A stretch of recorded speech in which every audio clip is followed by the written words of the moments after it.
भगवन्तं नित्यानन्दं नमस्कृत्य ध्यानक्रान्तेः प्रवर्तकान् बाबामुक्तानन्दान् प्रणम्य अस्माकं हृदयसम्राजः परमपूज्यानान् गुरुदेवान् प्रणमाञ्जलिं समर्पयामि।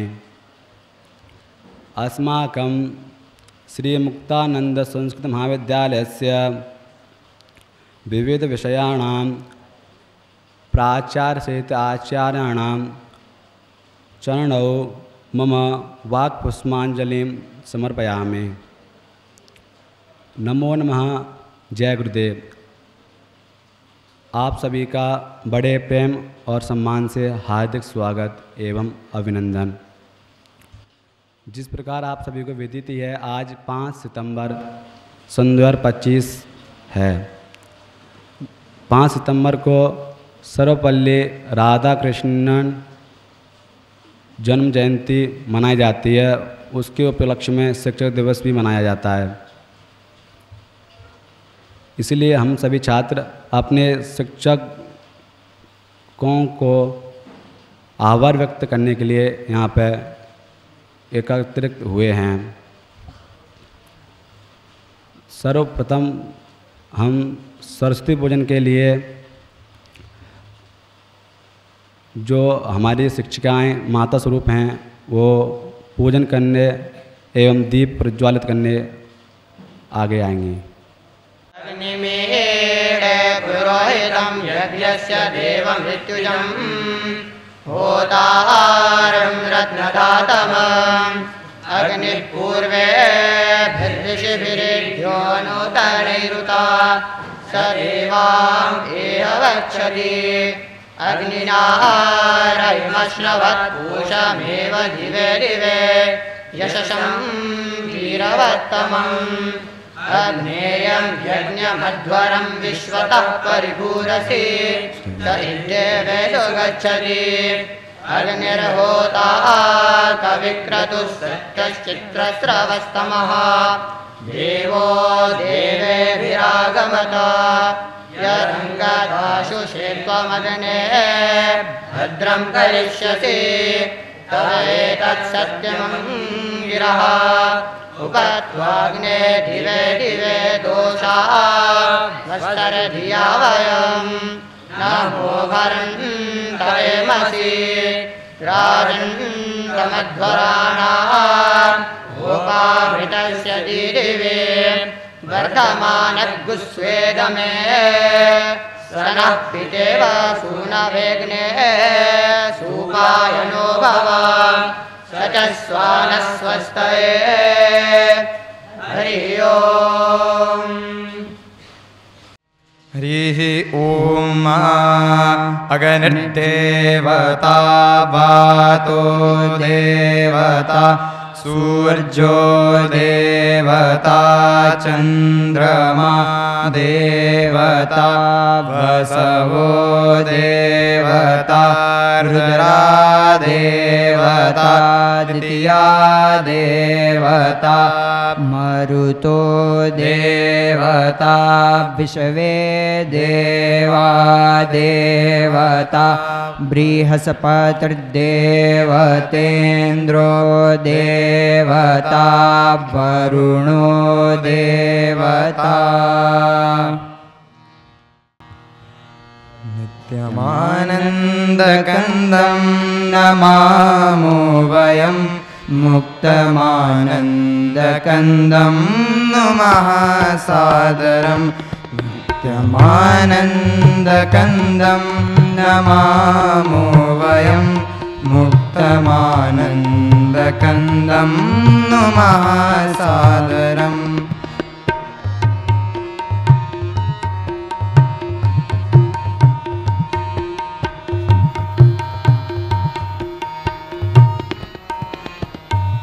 रात्रिशेषे निद्रां विहायोत्थिता नित्यकर्माणि कृत्वा च सन्ध्यादिकं मन्दिरे सद्गुरुं च प्रणम्य प्रभुं सादरं सर्व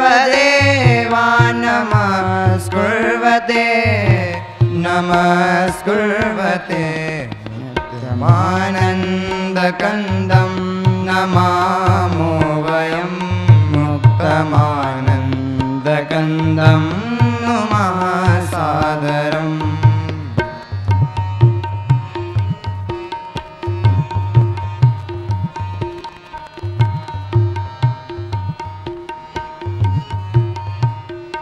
सस्वरं वेदघोषैर्वियत्पावयन् सर्वतो जागृतिं चापि सञ्चारयन् राजते ब्रह्मचार्ये व्रजः सम्मुखे पावयध्वं श्रुते आत्मना साम्प्रतम् नित्यमानन्दकन्दं नमामो वयं मुक्तमानन्दकन्दं नुमः सादरम्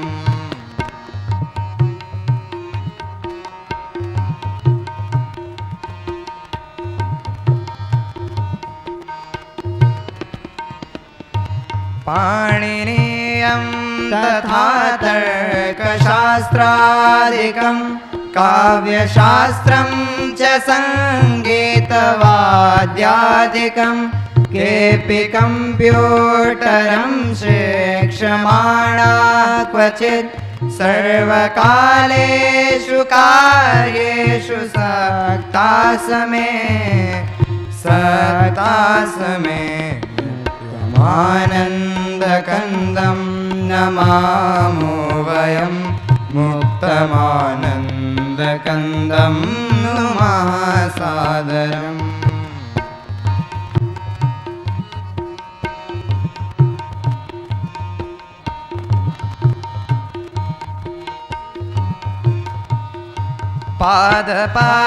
पादपासर्वयेते च वाचं यमा सिद्धयोगे वलाक्षन्दये वस्तिरा नर्तनं नाट्ययन्तः कदाचित् क्वचित् सर्वपातोद्भवा सत्क्रिया कुर्वते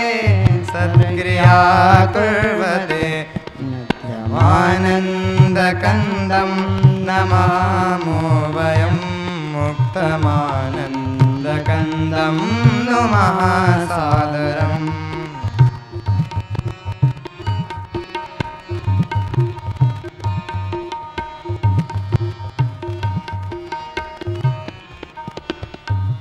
स्वावलम्बः समेषां श्रियो भूषणम् एवमादृत्य सर्वेऽपि सेवारता कुर्वते स्वात्मनैव श्रमं शान्तिदं क्रीडनं चापि चेतो विनोदायते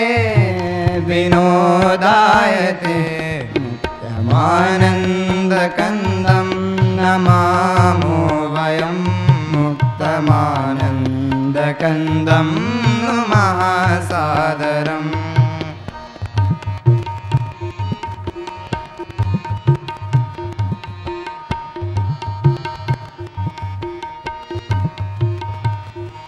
देववाणी पुनर्गौरवं प्राप्नुयात् वेदशास्त्रादिबोधा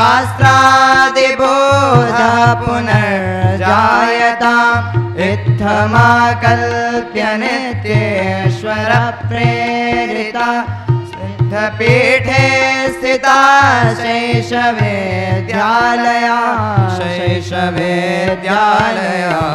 नित्यमानन्दकन्दं नमामो वयं मुक्तमानन्दकन्दं नुमः सादरं मुक्तमानन्दकन्दं नुमः सादरं मुक्तमानन्दकन्दं नुमः सादरम्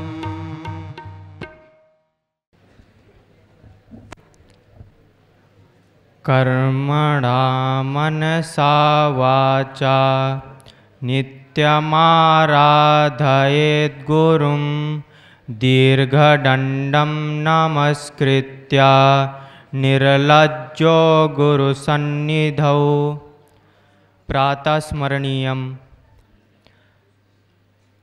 अवधूत शिरोमणिं भगवन्तं नित्यानन्दं विनम्य ध्यानक्रान्तेः प्रवर्तकं बाबा मुक्तानन्दं नन्नमीमि तथास्माकं हृदयसम्राजं प्रियगुरुदेवं प्रणमाञ्जलिम् अर्पयामि। अद्य अस्मिन् शिक्षकदिवसस्य शुभे अवसरे उपस्थितयतिगणानां कृते ओम नमो नारायणाय तथा विद्यालयस्य मम वरिष्ठाचार्य प्राचार्य सहित सर्वान् आचार्यान् वावन्दीमि तथा सर्वेषां छात्राणां हार्दं स्वागतं व्याहरामि। सर्वे शिक्षकाः सम्माननीयाः न केवलम् अद्य अपितु सर्वदा। अस्माभिः छात्रैः कृतज्ञता ज्ञापनीया।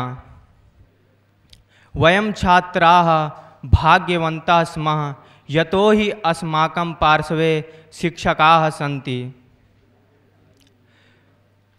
अस्मिन् दिवसे सर्वे शिक्षकाः स्मर्तव्याः। शिक्षकाः देवतुल्याः तस्मात् पूज्याः। अस्तु, धन्यवादः।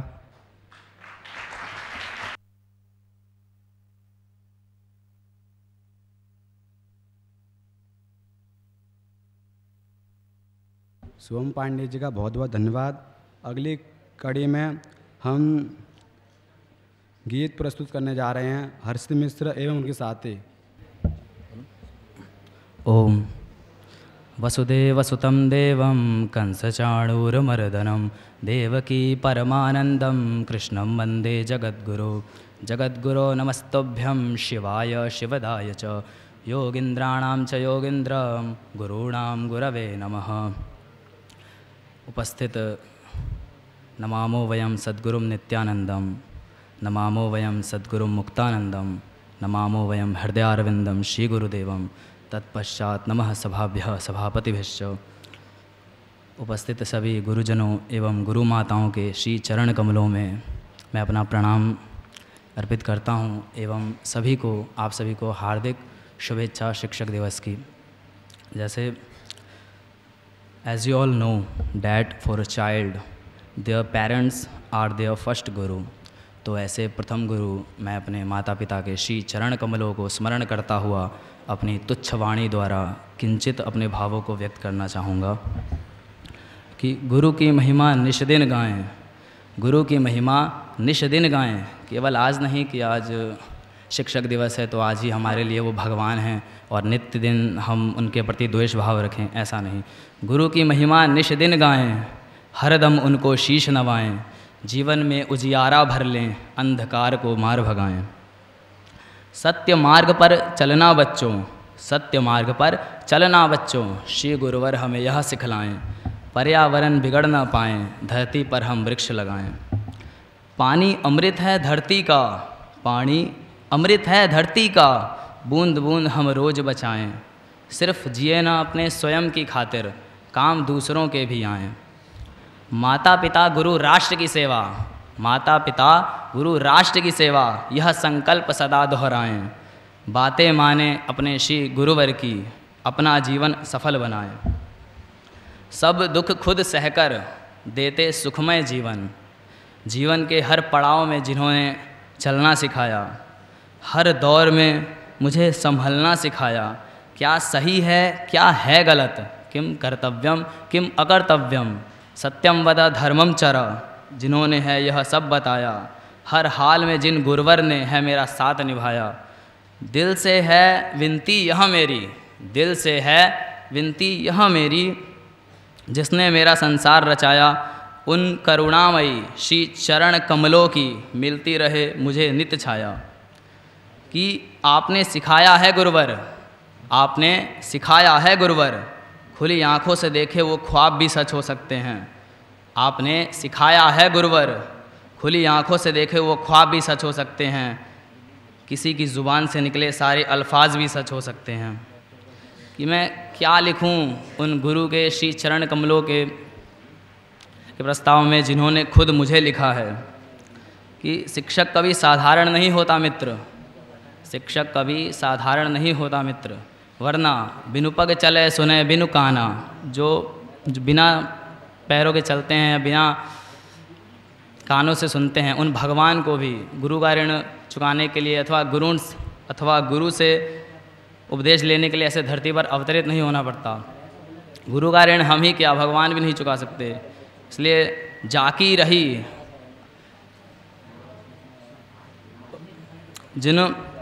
जो गुरुवर जैसे गुरु गोविंद दो खड़े काके लागू पाए, बलिहारी गुरु आपने गोविंद दियो बताए। यदि गुरु एवं भगवान भी आपके सामने प्रत्यक्ष उपस्थित हैं तो सर्वप्रथम प्रणाम आपका श्री गुरुदेव के श्री चरण कमलों में होना चाहिए, क्योंकि उन्हीं का प्रताप है जिनकी वजह से श्री नारायण आपके प्रस्तुत उपस्थित हैं। अन्यथा आप में वो तेज नहीं, आप में वो ऐसा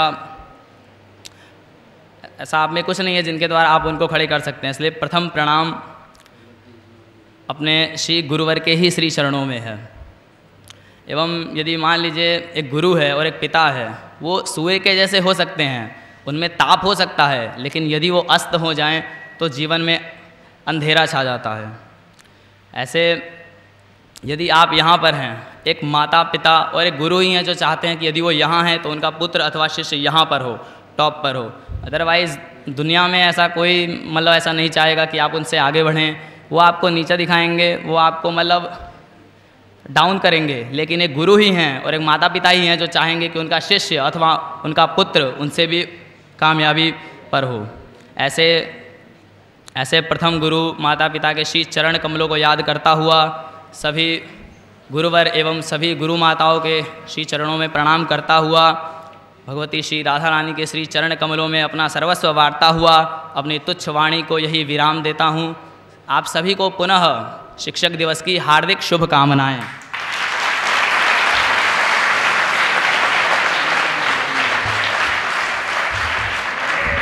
कुणाल मिश्र जी का बहुत बहुत धन्यवाद। अभी हिंदी भाषा माध्यम द्वारा अपने भाव प्रकट करने के लिए भैरव पांडे जी आ रहे हैं और अपने भाव प्रकट करें।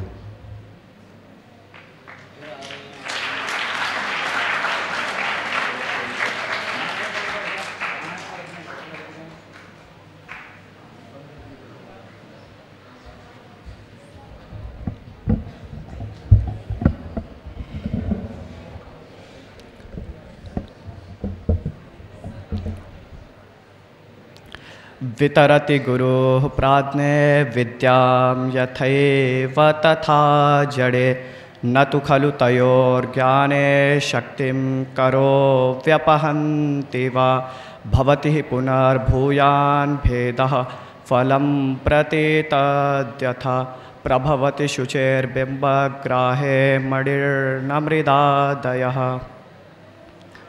सर्वप्रथम श्री विद्या को नमस्कार करते हुए आज के इस सभा में उपस्थित सभी को मेरा नमन और सभी शिक्षकों को मैं अपना शीश नवाता हूँ। आज शिक्षा दिवस है। आज का यह शिक्षा दिवस खास इसलिए है क्योंकि हम इस दिन अपने गुरु के प्रति अभिवादन व्यक्त करते हैं, धन्यवाद करते हैं, उनके प्रति हमारी कृतज्ञता व्यक्त करते हैं। हमारे पूर्व राष्ट्रपति डॉक्टर सर्वपल्ली राधाकृष्णन जी ने कहा था कि शिक्षा एक हथियार है जो कि समाज और व्यक्ति दोनों को बदल सकता है। और हमारे गुरु भी हमसे यही चाहते हैं कि हम समाज और एक अच्छे नागरिक बनकर अपने देश के लिए योगदान करें।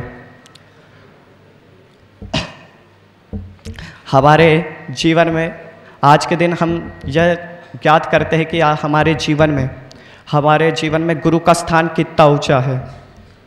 हमारे गुरु हमारी नींव बनाते हैं। जिस प्रकार एक इमारत बनाने के लिए सबसे पहले उसकी फाउंडेशन नींव रखी जाती है, उसी तरह उस पर उपयोग होने वाले मसाले, जिस प्रकार सीमेंट और सरिया, गिट्टी इत्यादि सब प्रयोग किए जाते हैं नींव बनाने के लिए, उसी प्रकार हमारे गुरुजन भी हमारी नींव बनाने के लिए, हमें बस फ़र्क इतना आता है कि वो हमें नींव भरने के लिए सीमेंट का प्रयोग नहीं करते, वो हमें नींव भरने के लिए वेद, व्याकरण, साहित्य इत्यादि का प्रयोग करते हैं, ताकि हम भी एक इमारत की तरह ऊपर ऊंचाई तक पहुंच सके। हमारे गुरुजन हमें सदा एक सीधा और सरल मार्ग दिखाते हैं, जिससे हम अपने जीवन में आगे तक बढ़ सकें। हमारे गुरुजन हम पे मेहनत करते ताकि हम एक दिन हम भी किसी को ये सिखा सके कि हम दूसरों के प्रति, अपने देश के प्रति हमने क्या योगदान किया। यह सब हमें हमारे गुरुजन सिखाते हैं। जिस प्रकार एक केवट को यदि आप कहोगे कि मुझे भैया थोड़ी नदी पार करा दीजिए, तो हमें नदी तक पार करा देगा। उसी प्रकार हमें बस कहने की देरी है।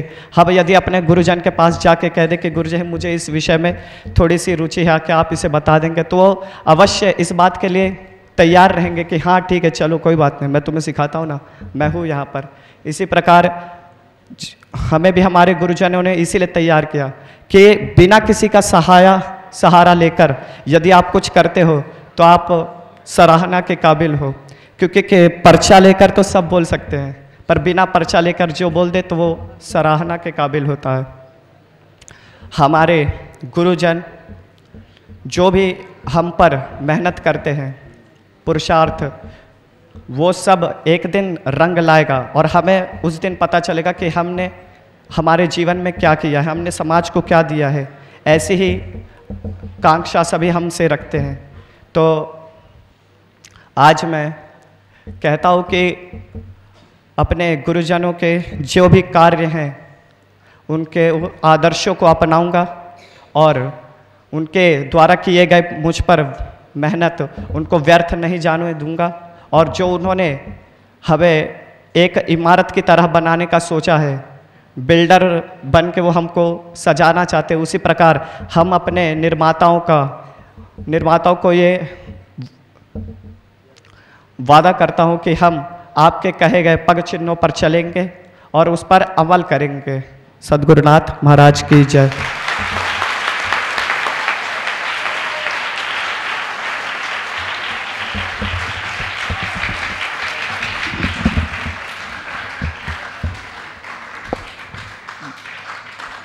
वैभव पाठक जी का बहुत बहुत धन्यवाद। अगली कड़ी में English play. So now I am inviting students who are going to perform a skit now teachers day.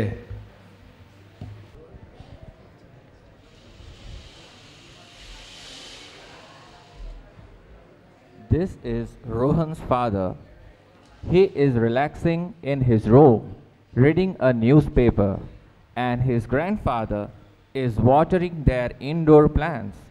Meanwhile, Rohan has returned from his school and enters the house playfully calling out his father.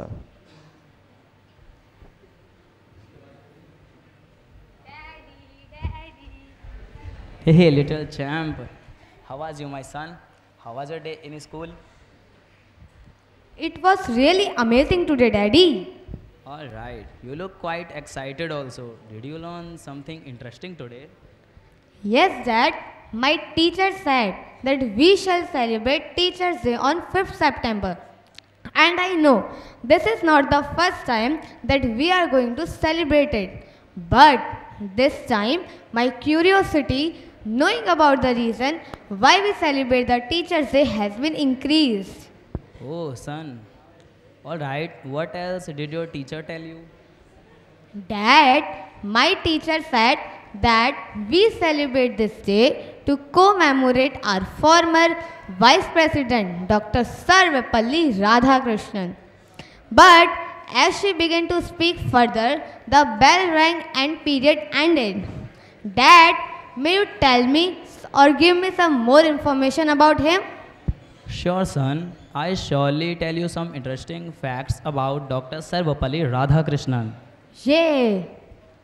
Well, Dr. Radhakrishnan was born in Madras in the year of 1888. He is one of the greatest figures of Indian history. He was a profound philosopher, a dedicated statesman, and a champion of education journey. Wonderful! Yes, son. He was started a remarkable journey with a humble dedication. But there he was but rising to the country of Eastern and Western with exceptional thoughts and remarkable all of their in the as the rising of their second president. Am I right, Dad? Yes, you are absolutely my son. Now let me also give some information about this great man to Rohan. Yes, sir. Sure. Now stage is yours, Dad. And beta Rohan, Dr. Sarvapalli Radhakrishnan didn't stop here. He went on to debating for this education that perhaps he left the most lasting mark in our society. He saw education just not as a source of knowledge, but as a transformative tool for individual and societal progress, emphasizing comprehensive development of the human spirit. Once, when his student asked to celebrate his birthday, he famously requested that his birthday be observed as a teacher's day. This selfless gesture of him reflects his deep honor for the teaching profession and the vital role teachers play in shape our future. Just the way candle burns themselves to light the room, all the teachers of the world burn themselves to extinguish the darkness of ignorance and illuminate the light of knowledge in every student's life. Hence, let us remember Dr. Radhakrishnan's legacy, fostering education and honoring those who dedicate their lives to it. As Dadaji completed his talk, Rohan slipped into deep thought. His father shook him and asked what happened to him. Oh, son, what happened, son? Dad, it is said a mother is the first teacher of the world of every child. But I never saw my mother because she passed away after bearing me. But you and Dadaji bred me and taught numerous things. For this, I thank you both from the core of my heart. Yes, Rohan touches their feet saying this, and his dad hugs him tightly saying, सुप्रभातं गुरवः पठामि संस्कृतं नित्यं वदामि संस्कृतं सदा ध्यायामि संस्कृतं सम्यक् वन्दे संस्कृतमातरम् उपविशताम्।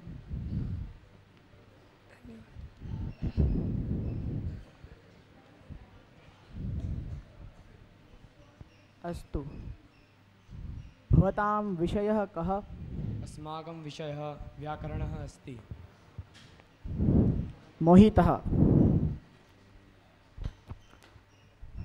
भवान् माहेश्वरसूत्राणि वदन्तु।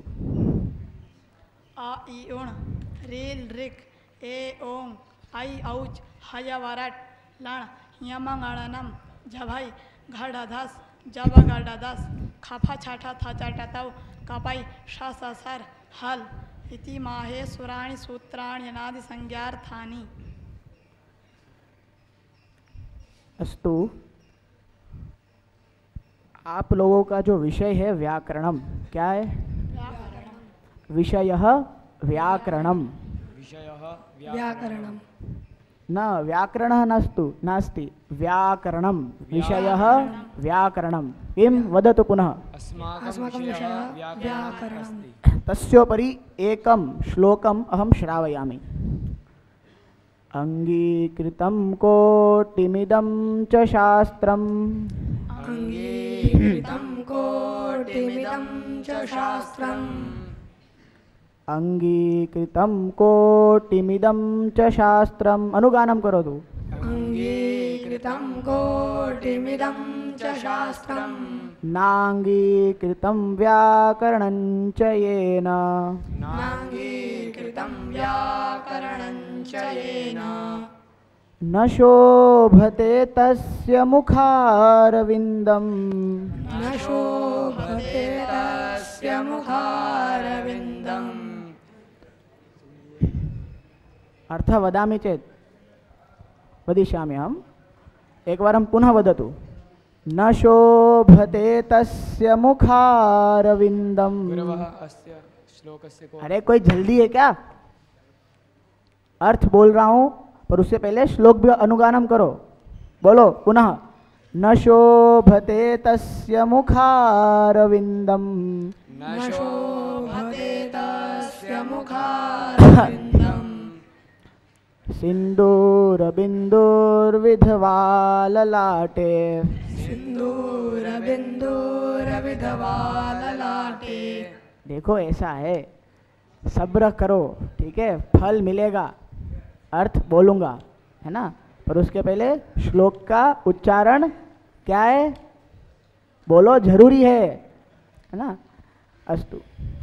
नांगीकृतम येन कोटिमिदं च शास्त्रम, जिसके द्वारा बहुत सारे शास्त्रों को अंगीकृत किया गया है, किंतु व्याकरण शास्त्र नहीं पढ़ा है, व्याकरण शास्त्र का कोई ज्ञान नहीं है, तो क्या होगा?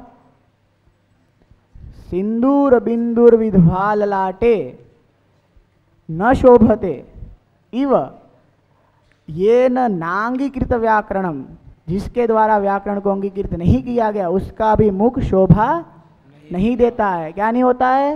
मुख शोभा नहीं देता है। हाँ, तो इस श्लोक का अर्थ पूरा ऐसा है कि यदि किसी के द्वारा बहुत सारे शास्त्र, मीमांसा, साहित्य, न्याय, वेदांत, दर्शन, इन सब का शास्त्र का ज्ञान है, पर यदि व्याकरण शास्त्र का ज्ञान किंचित मात्र भी नहीं है, तो क्या होगा? जिस प्रकार पति विहिता जो स्त्री होती है उनकी मांग में सिंदूर शोभा नहीं देता है, नहीं देता है ना, तो इसी प्रकार उस व्यक्ति का भी मुख शोभा नहीं देता है। मतलब कोई भी शास्त्र में गति नहीं है। समझे जी। अस्तु। अग्रिमः कालांशः कस्य वर्तते? संदीप गुरुजी का है गुरुजी। अस्तु, पठन्तु। पुस्तकं पृच्छतु।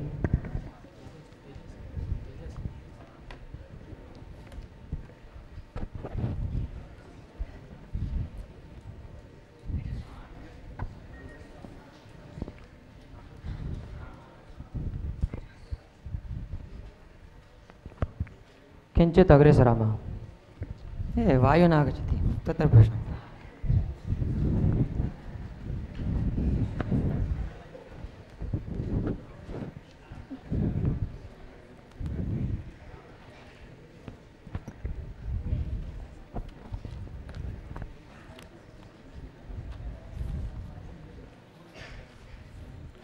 यतोहि अहं जानामि भवत्सु कस्यापि मनः पठने नास्ति, तथापि पाठयामि। अस्तु, इदानीं सूत्रमस्ति प्रथमा निर्दिष्टं समास उपसर्जनम्। समासशास्त्रे प्रथमा निर्दिष्टं समास उपसर्जन संज्ञा भवति।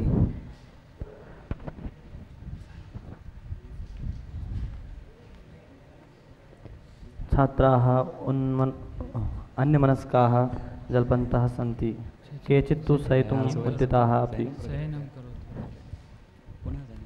हे धूर्ताः, किं शयनं करोति? पश्यतु एकवारं, शयनं करोति। केवलं शयनं शयनं शयनं। यदा कदा प्रकोष्ठं गच्छामि शयनाय भवति। उत्तिष्ठतु, भवान् उत्तिष्ठतु, एकवारम् उत्तिष्ठतु। यस्सने किं सूत्रं पाठितं मया? अव्ययं विभक्ति इति सूत्रं वदतु। अव्ययं विभक्ति समीप विभक्ति अव्ययम् अव्ययं घनपाठः क्रियते। अस्तु, उपविशतु, चिन्ता मास्तु। भवान् एकैव नास्ति, अस्माकं कक्षायां बहवः विद्वांसः सन्ति। तेषु एकः भवान् तिष्ठतु, भवान् श्रावयतु।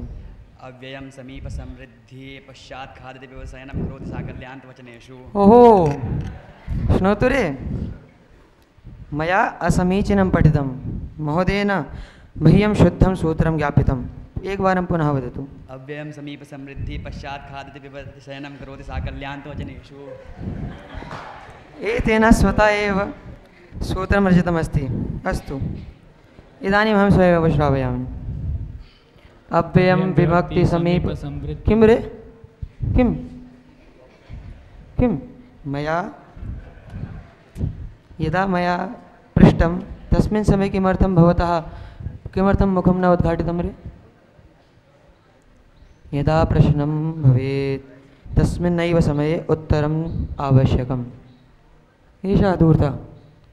किं कुत्र भवतः मनः संलग्नः अस्ति? क्रीडायां पश्यतु, एषः कबड्डीं क्रीडति। हाँ, तद्विषये किमपि न जानाति, केवलं क्रीडति। पादः एवमेव कृत्वेम क्रीडा न भवति। हाँ, यदा कबड्डी एवं न। अहं स्वीकरोमि, भवान् अहमेव स्वीकरोमि। तस्याः पूर्णं ज्ञानम् आवश्यकम्। गुरवः, प्रेम इत्यस्य को अर्थः? प्रेम स्पर्शने दर्शने वापि श्रवणे भाषणेऽपि वा हृदयं द्रवत्वं यत् तत् प्रेम इति कथ्यते। किम्? एकः अस्तु, इदानीम् इतस्ततः न गच्छामः। छात्रः उत्थाय वदति यत् हे गुरु, अद्य अस्माकं पठने इच्छा नास्ति। अद्यैव? भवतां कदापि इच्छा न भवति रे। भवतां समेषां कृते एकः श्लोकः आयाति भगवद्गीतायाम्। उद्धरेदात्मनात्मानं नात्मानमवसादयेत् आत्मैव ह्यात्मनो बन्धुः आत्मैव रुहुरात्मनः। अस्य अर्थः सर्वेभ्यः सूचना। आकाशवाणी भवति, शृणोतु। कक्षोत्तरं सर्वे विद्यालय प्राङ्गणे एकत्रिताः भवन्तु। अस्तु, श्वः पृच्छामि। वागर्थाविव सम्पृक्तौ वागर्थप्रतिपत्तये जगतः पितरौ वन्दे पार्वती परमेश्वरौ। सुप्रभातं गुरवः। उपविशन्तु। रजिस्टर देना।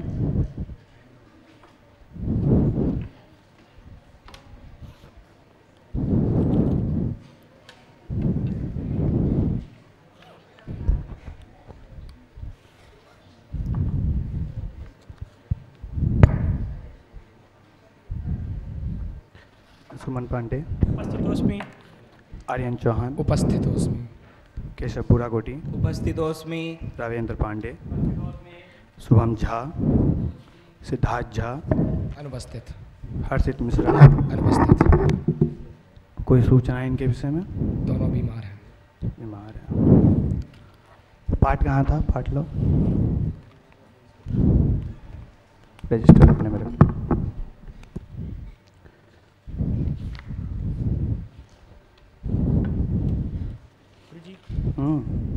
आज शिक्षक दिवस है। हाँ। तो हम सोच रहे हैं कि आपको कैसे बधाई दें। हाँ गुरुजी, हम चाहे तो आपको मिठाई भी खिला सकते हैं या फिर बड़ा सा गिफ्ट भी दे सकते हैं, और उसके बाद आप आज विद्यालय का अवकाश करा दीजिएगा। देखो, शिक्षक को सम्मान मिठाई या उपहार देने से नहीं मिलता है। शिक्षक का सम्मान तब होता है जब उनके शिष्य उनकी बातों को अपने जीवन में उतारें। गुरुजी, तो क्या आप आज हमें कोई ऐसी कथा सुनाएंगे जिससे हमें जीवन का मार्गदर्शन मिले? अवश्य, मैं तो तुम्हें सुनाऊंगा, लेकिन मेरी पहली शर्त यही रहेगी कि तुम मुझे ध्यान से सुनो। मैं कभी भी कुछ भी पूछ सकता हूँ, ध्यान से सुनना।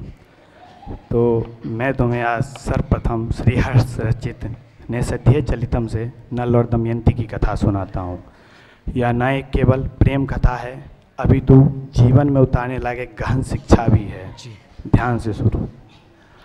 विदर्भ नरेश की पुत्री दमयंती अत्यधिक रूपवती, गुणवती, स्वभाव वाली, सर्वगुण संपन्न थी। उसकी चर्चा तीनों लोगों में फैली हुई थी। वहीं निषेध देश के राजा नल भी अत्यधिक धर्मनिष्ठावान, संपत्तिशाली, सर्वगुण संपन्न थे। तो क्या दमयंती को नल से प्रेम हो गया था? अब देखो, दमयंती ने स्वप्न में राजा नल को देखा और मन ही मन उन्हें अपने पति रूप में वर्ण कर लिया था। दमयंती अत्यधिक रूपवती, गुणवती और सर्वगुण संपन्न थी। वो इतनी सुंदर थी कि देवता भी उसे पाने की खोज में थे। जब स्वयंवर सभा का आयोजन हुआ, तब देवताओं ने नल के साथ छल करके उसे दूत बना के दमयंती की सभा में भेज दिया। तत्पश्चात जब स्वयंवर सभा का आयोजन हुआ, तब देवताओं ने नल के समान ही रूप लेके दमयंती के पास खड़े हुए, परंतु दमयंती की भक्ति, धर्मनिष्ठा से उसने नल को पहचान लिया और उसके गले में वरमाला डाल दी। लगता है कोई गहन विषय की बात हो रही है वहाँ पे। नहीं, पूछ रहा था इससे थोड़ा। नहीं, मुझसे भी कुछ ज़्यादा गहन हो तो मैं बाहर चला जाता हूँ। तो जी, मुझे सुन रहे थे तुम लोग? तो मुझे सुन रहे थे तो मैं प्रश्न पूछूंगा तो अवश्य आएगा। तो आर्यन, निषद नरेश कौन थे? गुरुजी, निषद नरेश राजा नल थे। केशव, तुम भी मुझे सुन ही रहे होगे? जी गुरुजी। जी गुरुजी। दमयंती किसकी पुत्री थी? गुरुजी, दमयंती विदर्भ नरेश राजा भीम की पुत्री थी।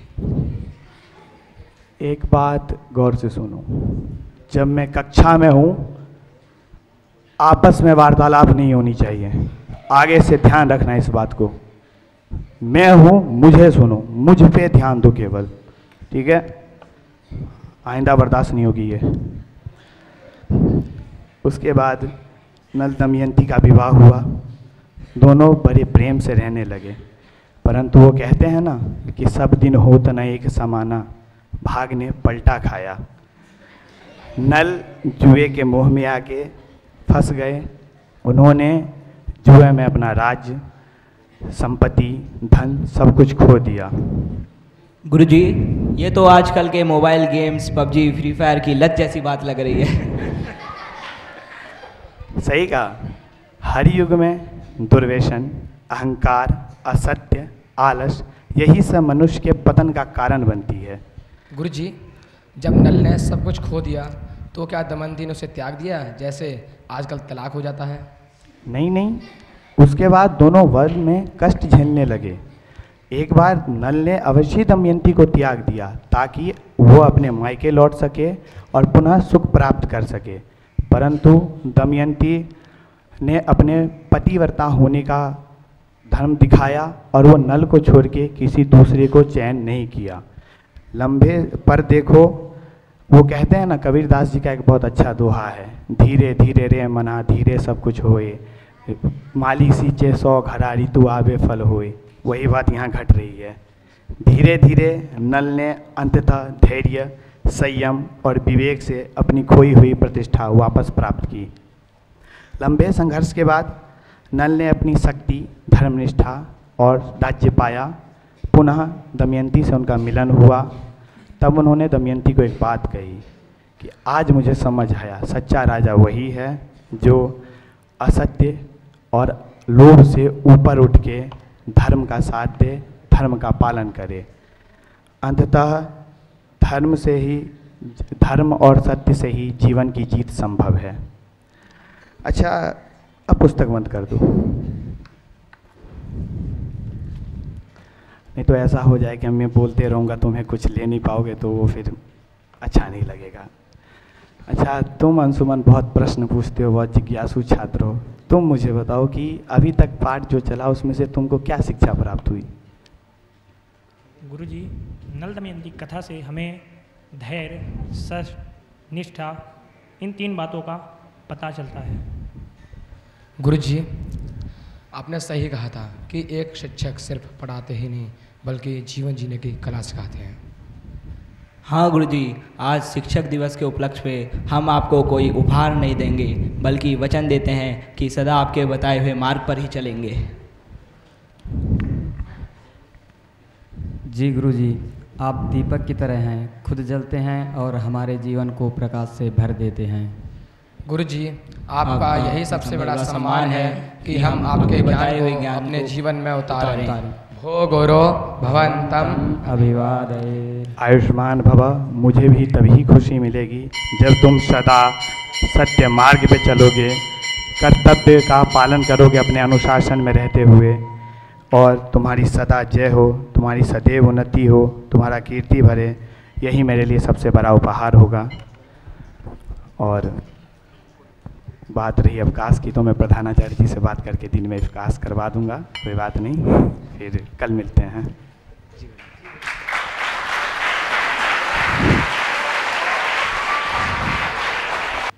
सभी शिक्षकों को नमन पुष्प मेरे, मनोभाव हृदय के उद्गार मेरे। गाली भी संटी भी शाबाश वाह वाह, धरोहर ये जीवन की अनमोल मेरे। सद्गुरु की परंपरा को नमन करते हुए इस ऊर्जामयी सभा में, शिक्षक दिवस की सभा में सभी शिक्षकों को मैं नमस्कार प्रणाम अर्पित करता हूँ।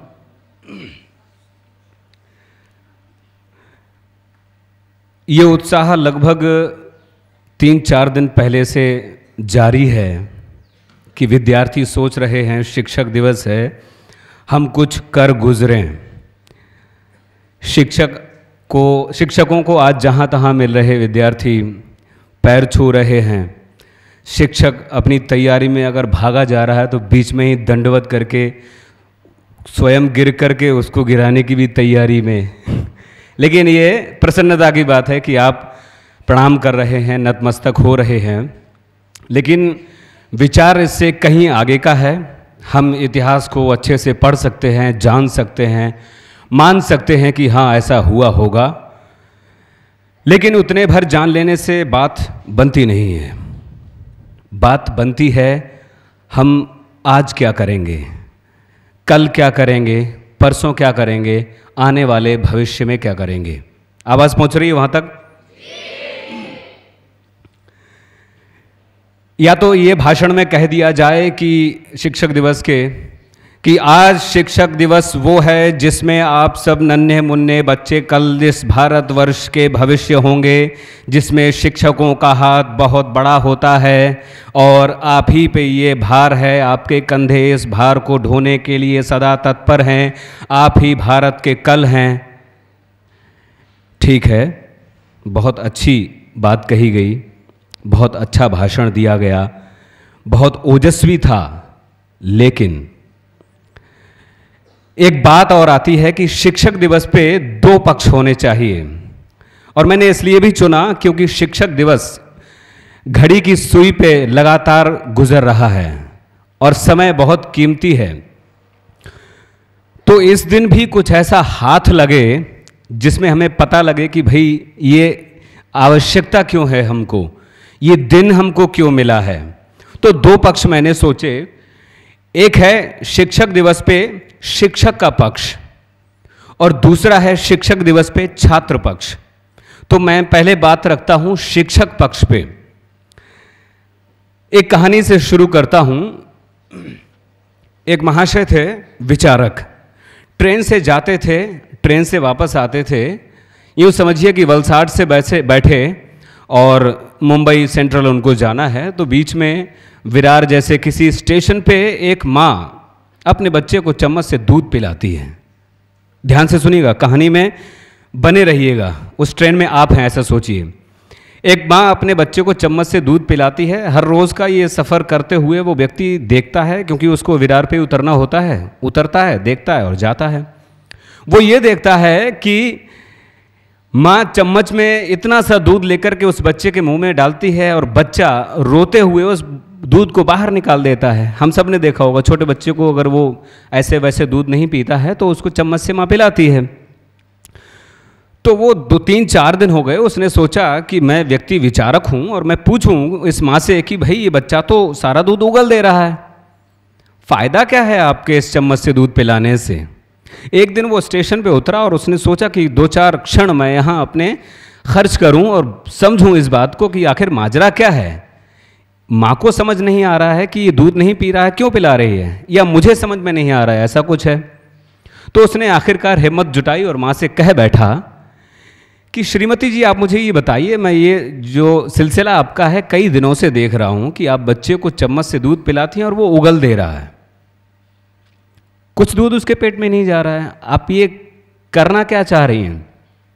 उस माँ ने जवाब दिया, वो बोली कि एक चम्मच दूध में कम से कम 10 से 15 बूंदें होती हैं, 10 से 15 बूंदें, और उस 10 से 15 बूंदों में वो 15 की 15 बार नहीं उगलता है, कुछ बूंदें उसके अंदर जाती ही जाती हैं। अगर 15 बूंदों में 2 बूंदें या 3 बूंदें अंदर गईं और उसके एवज़ में अगर 13 या 10 बाहर भी गिर गईं, तो मुझे मालूम है कि ऐसी 5 चम्मचें पिलाने पर 15 बूंदें उसके पेट में अवश्य चली जाएंगी। वो व्यक्ति शिक्षक थे, विचारक भी थे। उन्होंने समझा कि मैं जो चीज़ दे रहा हूँ, सामने जो पढ़ा रहा हूँ, जो सिखा रहा हूँ, वो पूरी की पूरी उतरे ज़रूरी नहीं है, लेकिन बिल्कुल ज़ाया हो रही है ये भी ज़रूरी नहीं है, कुछ हिस्से में जा रही है। ये शिक्षक पक्ष चल रहा है, विद्यार्थी ये ध्यान दें, ये शिक्षक पक्ष चल रहा है। अब आता है शिक्षक के लिए अपने आप में प्रश्न कि शिक्षक को कोई भी विद्यार्थी या उसका छात्र क्यों और कैसे याद रखे भविष्य में। हम आज पढ़ रहे हैं, 10 साल की हमारी पढ़ाई होगी, लेकिन 20 साल बाद, 25 साल बाद, 50 साल बाद क्या आपको छात्र याद रहेगा? आपको छात्र याद रहे न रहे, छात्र को आप याद रहें, और कैसे याद रहें ये भी बड़े रहस्य की बात है। मालविकाग्नि मित्रम में, हमारे संस्कृत वाङ्मय में, जिसके आप छात्र हैं, संस्कृत वाङ्मय में कालिदास जी मालविकाग्नि मित्रम में लिखते हैं, श्लिष्टा क्रिया कस्य चिदात्म संस्था संक्रांतिरन्यस्य विशेष युक्ता यस्यो भयम साधुष शिक्षकाणाम धुरि प्रतिष्ठा पैतव्य एव। वो कहते हैं कि एक वो होता है जो विद्वान है, शिक्षक के बारे में बात चल रही है, विद्वान है, बहुत अच्छा सब कुछ जानता है, और एक वो जो जानता है, पर जो सब कुछ जानता है क्या वो सब कुछ संप्रेषित कर पा रहा है, पहुंचा पा रहा है अपने विद्यार्थी तक, अपने छात्र तक। और एक वो जो कुछ मात्रा में जानता है, कुछ औसत में उसका ज्ञान है, वो पहुंचा दे रहा है। दो पक्ष हो गए, एक बहुत जानने वाला लेकिन न पहुंचा सकने वाला, उसमें एक क्रिया नहीं है, उसमें एक कला नहीं है। एक ये है थोड़ा जानने वाला और सब कुछ उतना का उतना पहुंचा देने वाला। तो जान के रखना, सीख लेना एक ये व्यक्तिगत पूंजी है, लेकिन वो पूंजी आप जस की तस अगर पहुंचा सकते हैं तो आप इन दोनों क्रियाओं से परिपोषित हैं और आप एक अच्छे शिक्षक हैं। तो वो कहते हैं कि ये शिक्षा जिसमें है, ये कला जिसमें है, ये हुनर जिस शिक्षक में है, वो वास्तव में बहुत बड़ा शिक्षक है कि उतनी की उतनी वो दूसरे में पिरो पा रहा है। तो ये श्लोक हमको बताता है, कालिदास जी हमको बताते हैं कि एक शिक्षक होने के नाते हमको क्या चीज़, कि देखिए शिक्षक सिवाय तरीके के और कुछ भी नहीं है। किताबें हमारे डेस्क में रखी रहती हैं, किताबें लाइब्रेरीज में बहुत सारी हैं, अखबार हम पढ़ते हैं, इंटरनेट पे क्या नहीं मिल सकता, फिर आवश्यकता क्यों पड़ी। तो शिक्षक सिवाय तरीके के और कुछ भी नहीं है। अब उसके तरीके कैसे हों? गीर्भिर गुरुणाम परुषाक्षरा भी तिरस्कृता यान्ति नरा, ये छात्र पक्ष में आएगा तब बताता हूं। अब फिर शिक्षक के लिए संकेत करते हुए कि परीक्षा के परिणामों में बच्चे के प्रतिशत में बढ़ोतरी या गिरावट का जिम्मेदार बच्चा खुद हो भी सकता है। परीक्षा के परिणामों में प्रतिशत की गिरावट या बढ़ोतरी का जिम्मेदार बच्चा खुद हो भी सकता है, लेकिन उसके चरित्र के निर्माता उसके माता पिता या अध्यापक ही होते हैं। हमारे पास रिजल्ट्स आते हैं, ग्रेड्स होती हैं, उसमें रैंक होगी, उसमें आपके प्रतिशत होंगे। आप 90+ पाना चाहेंगे, आप 80+ पाना चाहेंगे, ये हर किसी की चाहना होती है, बहुत अच्छी बात है ये। लेकिन ये रिजल्ट हमारे पास किसी न किसी कागज़ों तले दबा रहता है। कहीं हमें नौकरी के लिए ज़रूरत पड़ती है, लेकिन ऐसे वो कागज़ कहाँ मिलेंगे जिनमें आपके चरित्र का अंकन होगा, जिनमें आप कहीं जाने जाएंगे, ऐसा आपका चरित्र हो जिससे आपको पूछा जाए भाई पढ़े कहाँ हो, किसने पढ़ाया तुम्हें, कौन सी जगह पढ़े हो। इसमें हमारी जिम्मेदारी, हम शिक्षकों की जिम्मेदारी होती है, और माता पिता की भी, वो भी एक शिक्षक है। और शिक्षक का मतलब है सिखाने वाला, कैसे क्या क्यों ये नहीं, सिर्फ सिखाने वाला। तो उसके अंक कैसे आते हैं इसका जिम्मेदार बच्चा है, अवश्य होना भी चाहिए उसको, क्योंकि उसमें शिक्षक का कोई हाथ नहीं हो सकता बहुत बड़ा। लेकिन उसके चरित्र में अगर कुछ खोट आया या बहुत बड़ी उपलब्धि आई तो उसका जिम्मेदार सिर्फ और सिर्फ अध्यापक और उसके माता पिता होते हैं। होनहार बिरवान के होत चीकने पात, हम पहचान सकते हैं, बच्चा उस समय अबोध है, नहीं पहचान सकता है अपने आप को उस समय, क्योंकि वो बेहोशी में है। जो भी व्यक्ति बेहोश है उसको कौन उठा के ले जाएगा उसे नहीं मालूम है, कहाँ बिठाएगा नहीं मालूम है। एक अवस्था तक वो बेहोशी में होता है, तब तक जो होश वाले हैं उसको संभाल सकते हैं। इसीलिए माता पिता एक बच्चे के लिए, अध्यापक एक बच्चे के लिए जिम्मेदार होते ही होते हैं, जिम्मेदार होना भी चाहिए। और विशेष रूप से जिम्मेदारी चरित्र के महकने की होनी चाहिए, इत्र की नहीं। होड़ लगी रहती है कई विद्यालयों में, कई स्कूल्स में, कॉन्वेंट स्कूल हों या कई चीज़ें, बहुत सारी तैयारियां चलती हैं कि पाठ्यक्रम जल्द से जल्द पूरा हो, हमारे रिजल्ट्स फोटो के साथ 95% फर्स्ट ग्रेड हम अखबार में जल्द से जल्द निकलवाएं। अच्छे अच्छे विद्यालय होड़ में होते हैं इस चीज़ की। लेकिन ये चीज़ कहीं ना कहीं सही विचार में फिट नहीं बैठती है, विचार विरोधी लग सकता है। लेकिन मेरा मानना ये है कि विद्यार्थी के पुस्तकों का पाठ्यक्रम पूरा हो न या ना हो, लेकिन उसके जीवन का नाट्यक्रम पूरा और सफल हो, सार्थक हो।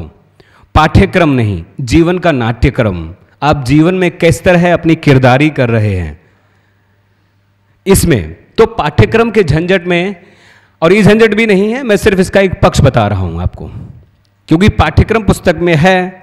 आप आएंगे कि गुरुजी पाठ पढ़ा दिया है आपने, अब पाठ पढ़ा दिया है, अब इसमें निशान लगा दीजिए। गुरुजी कहेंगे यहाँ से ऐसा निकाल के यहाँ तक लिख लो, लिख लिया, सविस्तर लिख लिए, सब कुछ हो गया, पाठ्यक्रम आज पूरा है। अब आप परीक्षा के लिए, स्वाध्याय के लिए तैयार हैं। पाठ्यक्रम पूरा होने से कुछ नहीं होगा, जीवन का नाट्यक्रम हमको पूरा और सार्थक करना होगा। अब वो कैसे होगा इसका भी एक इलाज है। अभी आप यहाँ से सुनेंगे, मुझसे सुनेंगे, ये बातें फिर से सुनेंगे, लेकिन सिर्फ सुन भर लेने से भी काम नहीं चलेगा। जब तक हम पढ़ाने वाले भी एक ढर्रे पे चलेंगे, का से कबूतर सब पढ़ा देंगे, क्यों ना हम का से कर्म पढ़ाएं। पा से पपीता सब पढ़ा देंगे, क्यों ना हम पा से परिश्रम पढ़ाएं। और पढ़ाने वाले बहुत सारे हैं। शिक्षक का मतलब होता है सिखाने वाला। चोरी भी सिखाई जाती है, लेकिन उसको सिर्फ ये सिखाया जाता है कि दीवार में छेद करके तुझे किसी के घर के अंदर कैसे घुस जाना है, कैसे उसकी बिना नींद को उचकाए तुझे झट से सामान ले आना है, कैसे कोई कुत्ता भी ना भौंके इस तरीके से तुझे अंदर जाना है। लेकिन विद्या ये सिखाती है कि ये काम ही नहीं करना है। शिक्षा और विद्या में इतना मात्र अंतर है।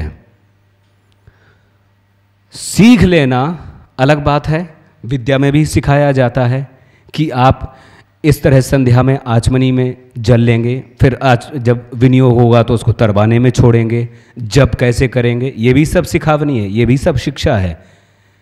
लेकिन इसमें यह नहीं सिखाया जाता कि आप बीच से उठ जाएं, आप जब से आंखें खोल लें। तो शिक्षा और विद्या में अंतर है।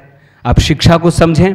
शिक्षा में बंदूक चलाना, कितने सारे सोल्जर्स होते हैं, सभी को सिखाया जाता कि निशाने पर लगना चाहिए।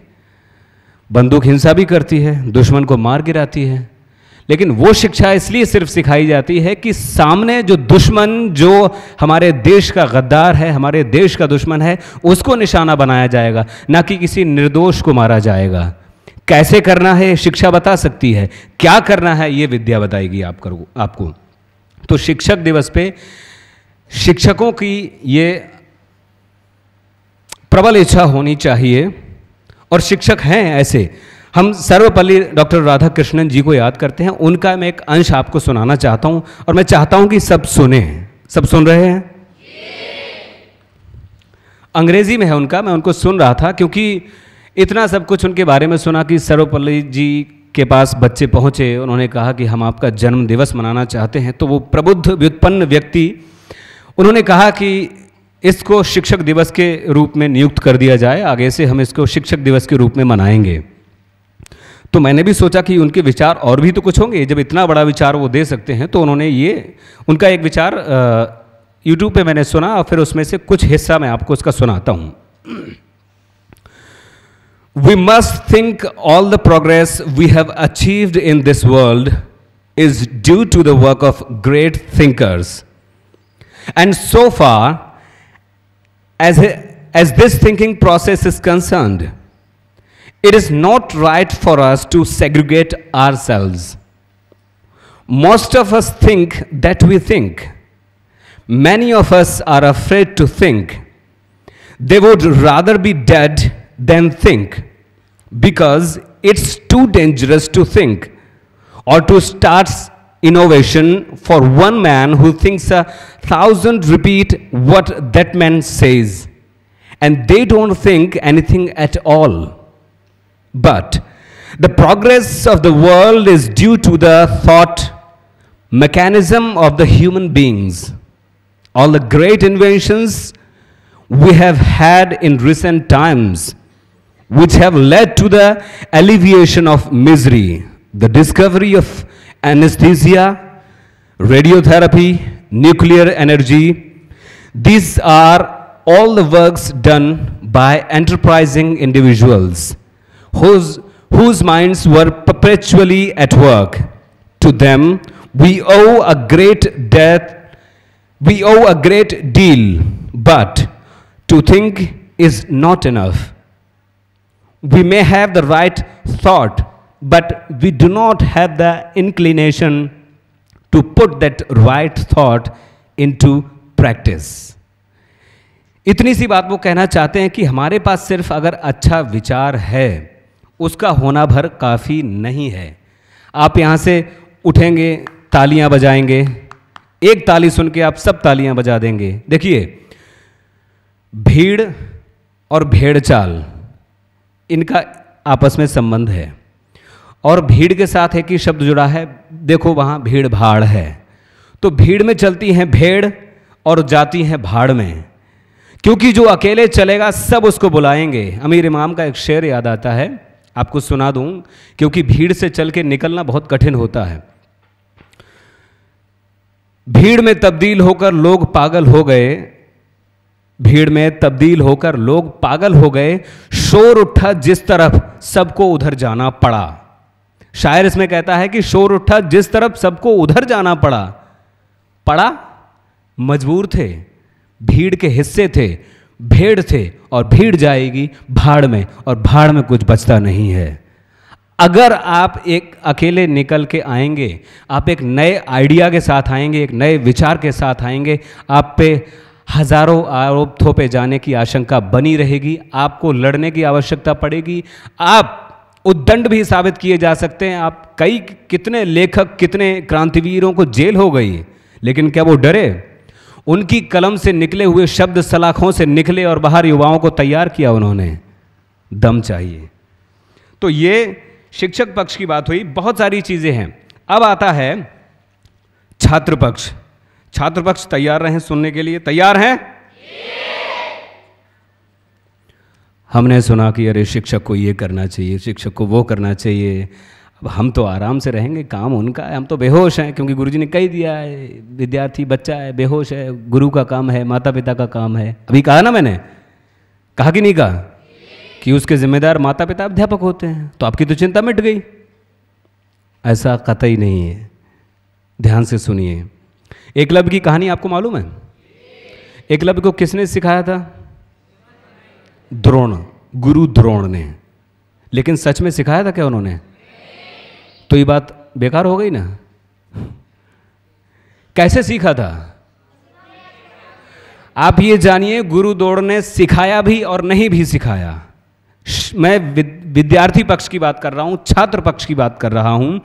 एकलव्य ने उधर जाके अपना प्रस्ताव रखा कि मैं सीखना चाहता हूं तीरंदाजी, मना कर दिया गया।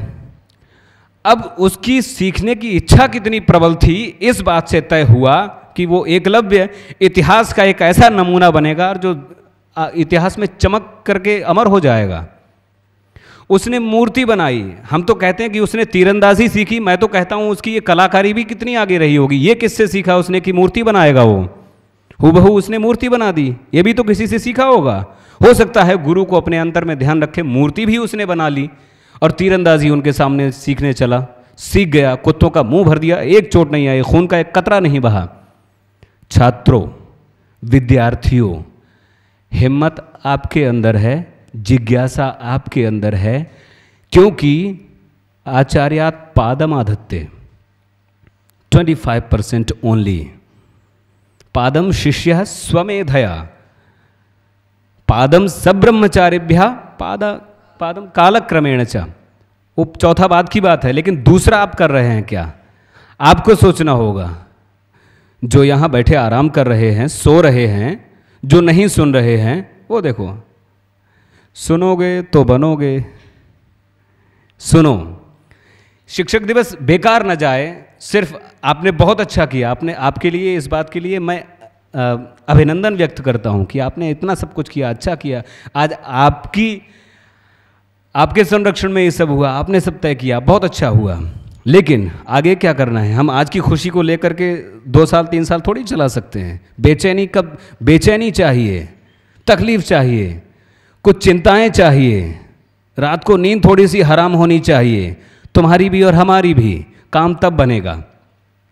तो एकलव्य की कथा में इतना समझिए कि छात्र में अगर छात्रत्व है, वो सिर्फ यही ना समझे कि गुरु सिखा देगा तो काम हो सकता है। गुरु सिर्फ, शिक्षक सिर्फ आपको 25%, 25% ही सिखा सकता है। जीवन अवश्य सिखा सकता है। पाठ्यक्रम की यहाँ पे मुख्य रूप से बात है, लेकिन आपको ये लगता है कि पाठ्यक्रम तो क्या है, कभी भी सीख जाएंगे। आपको बहुत ध्यान देना पड़ेगा, ये आपकी तरफ से होगा। वही शागिर्द फिर हो जाते हैं उस्ताद ए जौहर, जो दिलो जान से खिदमत उस्ताद करते हैं। ये तो रही पुरानी बात, गुरु शुश्रूषया विद्या विपुलेन धनेन वा, कि गुरु की सेवा करके, शिक्षक की सेवा करके कई शिष्य पार लग गए। तो गुरु की सेवा क्या है? अभी गुरु सेवा आप लगेगा कि पैर दबाना गुरु सेवा है, पानी पिला देना गुरु सेवा है, गुरु के कपड़े धुल देना गुरु सेवा है। अवश्य है, अवश्य है, ये इसको नकारा नहीं जा सकता। लेकिन ठीक है, गुरु पानी लेके जा रहा है, भारी है, उससे नहीं उठाया जा रहा है, आप उसकी सेवा में अवश्य लगिए, गुरु शुश्रूषा विद्या हो जाएगा। लेकिन आपके लिए सेवा के अर्थ समझने होंगे। गुरु का नाराज न होना भी सेवा है। ये मंत्र आज आप इतना बांध लीजिए, उसका नाराज न होना भी आपकी सेवा है। आपको कुछ याद करने को दिया, आपने याद नहीं किया, वो नाराज हो जाएगा और वो होगा नाराज, उसका किरदार वो है, ये ध्यान रखिए। गीर्भिर गुरुणाम परुषाक्षरा भी तिरस्कृता यान्ति नरा महत्वम। गुरुओं की गालियों से जो व्यक्ति चलता रहा वो तिरस्कृत होते हुए भी महत्व को प्राप्त होता है। ऐसे लिख गए हैं, लिखने वाले लिख गए हैं कि गुरुओं की गालियों से जो तिरस्कृत होता रहा और तिरस्कृत होगा तो कुछ सोचेगा, तो उसको जिस तरह मणि बिना घिसे किसी सम्राट के मुकुट पे शोभा नहीं पाती है, उसी प्रकार जब तक हम गुरु से लताड़े नहीं जाएंगे ना, तब तक काम नहीं बनने वाला। ये आप ध्यान रखिए। और ठीक है, एक दो बार लताड़े जाएंगे, हो सकता है पीटे भी जाएं, डांटे भी जाएं, फटकारे भी जाएं, सब कुछ होगा। लेकिन उस पर आप विचार क्या करेंगे, चिंतन क्या करेंगे कि कल भी ऐसा ही हो, कल भी लताड़े जाएं? नहीं, ऐसा नहीं। गुरु का नाराज ना होना, निराश ना होना। क्योंकि एक बात आप फिर से ध्यान से सुनिए, जो हमको संभालने वाला है ना, वो यदि नाराज होके हमको वो कार्य बंद कर दे जिसमें हमारी भलाई है, इससे बड़ा दुर्भाग्य और कुछ नहीं होता। रूठे सुजन मनाइए जो रूठे 100 बार। शिक्षक, गुरु, उपदेशक हमारे बड़े नाराज होते भी हैं, उनको मना लेना आपकी सेवा है। तो गुरु शुश्रूषा विद्या इसलिए भी आवश्यक है कि आप गुरु की शुश्रूषा करें, श्रोतुम इच्छा, उनकी सुनने की इच्छा रखें आप, ये सेवा है। ठीक है, पैर आप दबाएं, कपड़े आप धुलें, अवश्य ये होता था पहले, क्योंकि गुरु गृह पढ़न गए रघुराई, अल्पकाल विद्या सब पाई। गुरु को घर में पढ़ने जाते थे। अभी क्या आज का दौर है, इससे बचना पड़ेगा आपको। ये समाज की अति विडंबना है कि समृद्ध संपन्न विद्यार्थी ये चाहता है कि 500 की पत्ती मैं 15 मिनट के लिए ले आऊँगा एक गुरु घंटी बजाएगा सुबह, हु इज़ देयर? गुरु जी। अच्छा ठीक है, आ रहा हूँ बेटा, दरवाज़ा खोल, गुरु जी आए हैं। गुरु जी आइए बैठिए। गुरु जी द्वार तक आए हैं, अरे नहीं हो पाएगा। आप शब्द मात्र सीख सकते हैं, आप उच्चारण मात्र सीख सकते हैं, आप में भक्ति नहीं पैदा होगी, आप में श्रद्धा पैदा नहीं होगी, आप दोबारा किसी को सिखाने के काबिल नहीं बन पाएंगे। ये यहां लिखा देख रहे हैं आप, क्या लिखा है? विद्या ददाति विनयम। विद्या यहां कर्ता रूप में है, विनयम कर्म रूप में है, ददाति क्रिया है। अब इसको कर्ता और कर्म को उल्टा कर दो। विनयम, विनयः विद्याम ददाति। विद्या विनय प्रदान करती है और विनय ये कहता है कि उत्तिष्ठत जागृत प्राप्य वरान निबोधता। वरान प्राप्य निबोधता। अपने आप को शिक्षित करो, वर लोगों को शिक्षकों के पास जाकर अपने आप को सुशिक्षित करो, ना कि वो उनके दरवाजे की घंटी बजे फिर आप किसी नौकर को भेजें और कहें कि गुरुजी आ गए हैं। ये आप ये मत सोचिए कि आप बंद कर देंगे समाज में ऐसा, लेकिन चालू अवश्य कर सकते हैं। आपको कुछ सीखना हो तो आप अपने से चालू अवश्य कर सकते हैं। आप 200 लोग हैं, 200 से आप 3 को भी तैयार करेंगे तो 600 हो जाएंगे। तो आप ये बीड़ा उठाकर मत चलिए कमर कस के कि मैं सारे ऐसे लोगों को झंझोड़ दूंगा और ये सब प्रथा बंद हो जाएगी। नहीं, ये भी सत्य जान के रखिए। विद्या ददाति विनयम। विद्या विनय देती है, आपको नम्र बनाती है, आपको विनम्र बनाती है। लेकिन इसका उल्टा अर्थ एक बार आज आप समझिए। विनय अगर है तो भी आप विद्या पा सकते हैं। विनयम, विनयः विद्याम ददाति। विनय अगर है तो भी आप विद्या पा सकते हैं। क्योंकि क्या होता है, कई विद्यार्थियों की ये मनस्थिति रहती है कि मेरी तो अष्टाध्यायी पूरी नहीं हुई, गुरुजी करवा ही नहीं पा रहे हैं, वेद को 4 साल हो गया है, क्या करूँगा पढ़ के यहाँ। मैं नहीं जा रहा, आप विद्या नहीं पा सकते, ये मैं कहता हूं। विद्या क्या, आप पा भी लेंगे तो कर्ण की तरह मैदान में भूल जाएंगे।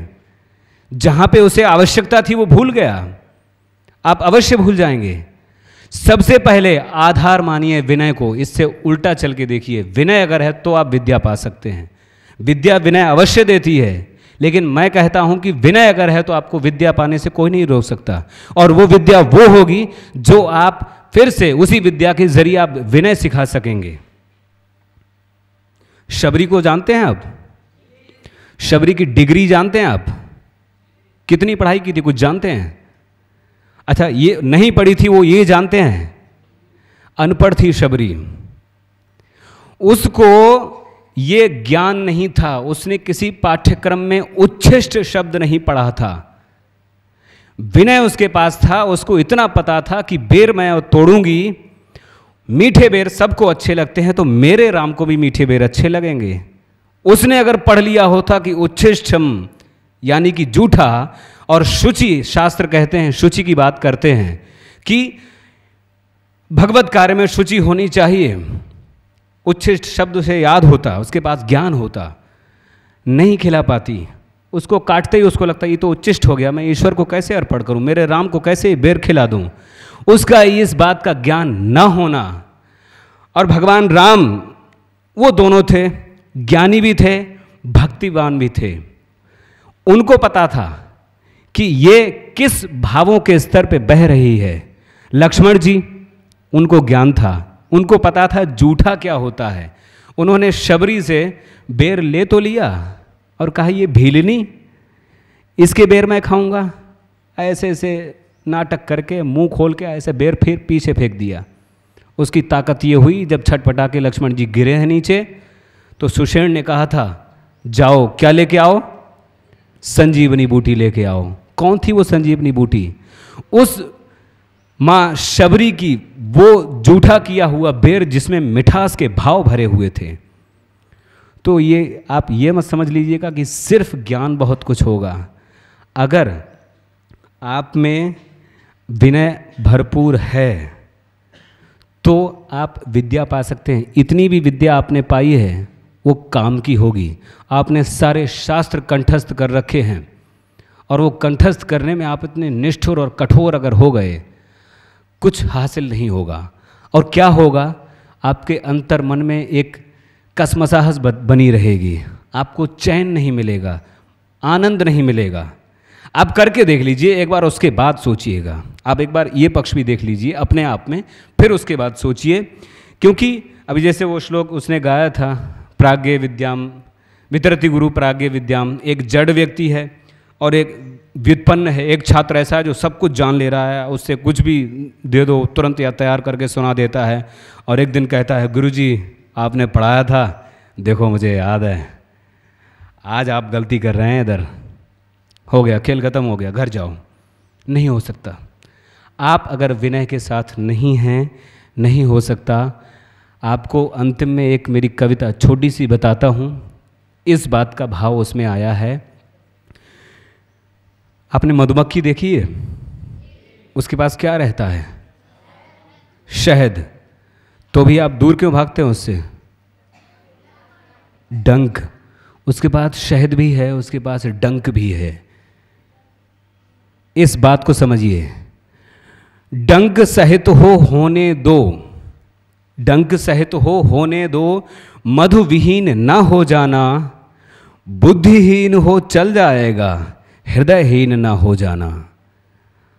आप अगर बुद्धिहीन हैं एक बार को चल जाएगा, लेकिन हृदयहीन हो गए, विनयहीन हो गए, काम नहीं चलेगा। आप इन सब चीज़ों पे अगर इस दरवाजे के बाहर निकल के भोजन पे जाके, अपने कमरे में जाके, आज रात सोने से पहले किसी डायरी में, किसी कॉपी में किसी से बात करके विचार करते हैं, तो इन सब चीज़ों को एकत्रित करने का, गुरुजनों का यहाँ प्रयास करने का, मेरे यहाँ बोलने का, आपके सुनने का लाभ होगा, अन्यथा नहीं होगा।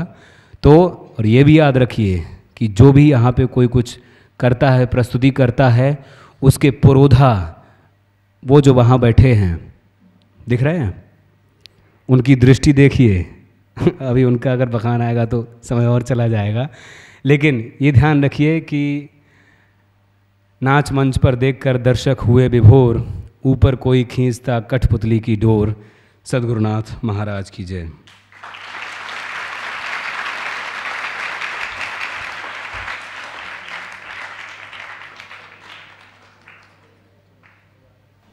सदाशिवसमारम्भां शङ्कराचार्यमध्यमाम् अस्मद् आचार्यपर्यन्तां वन्दे गुरुपरम्परां।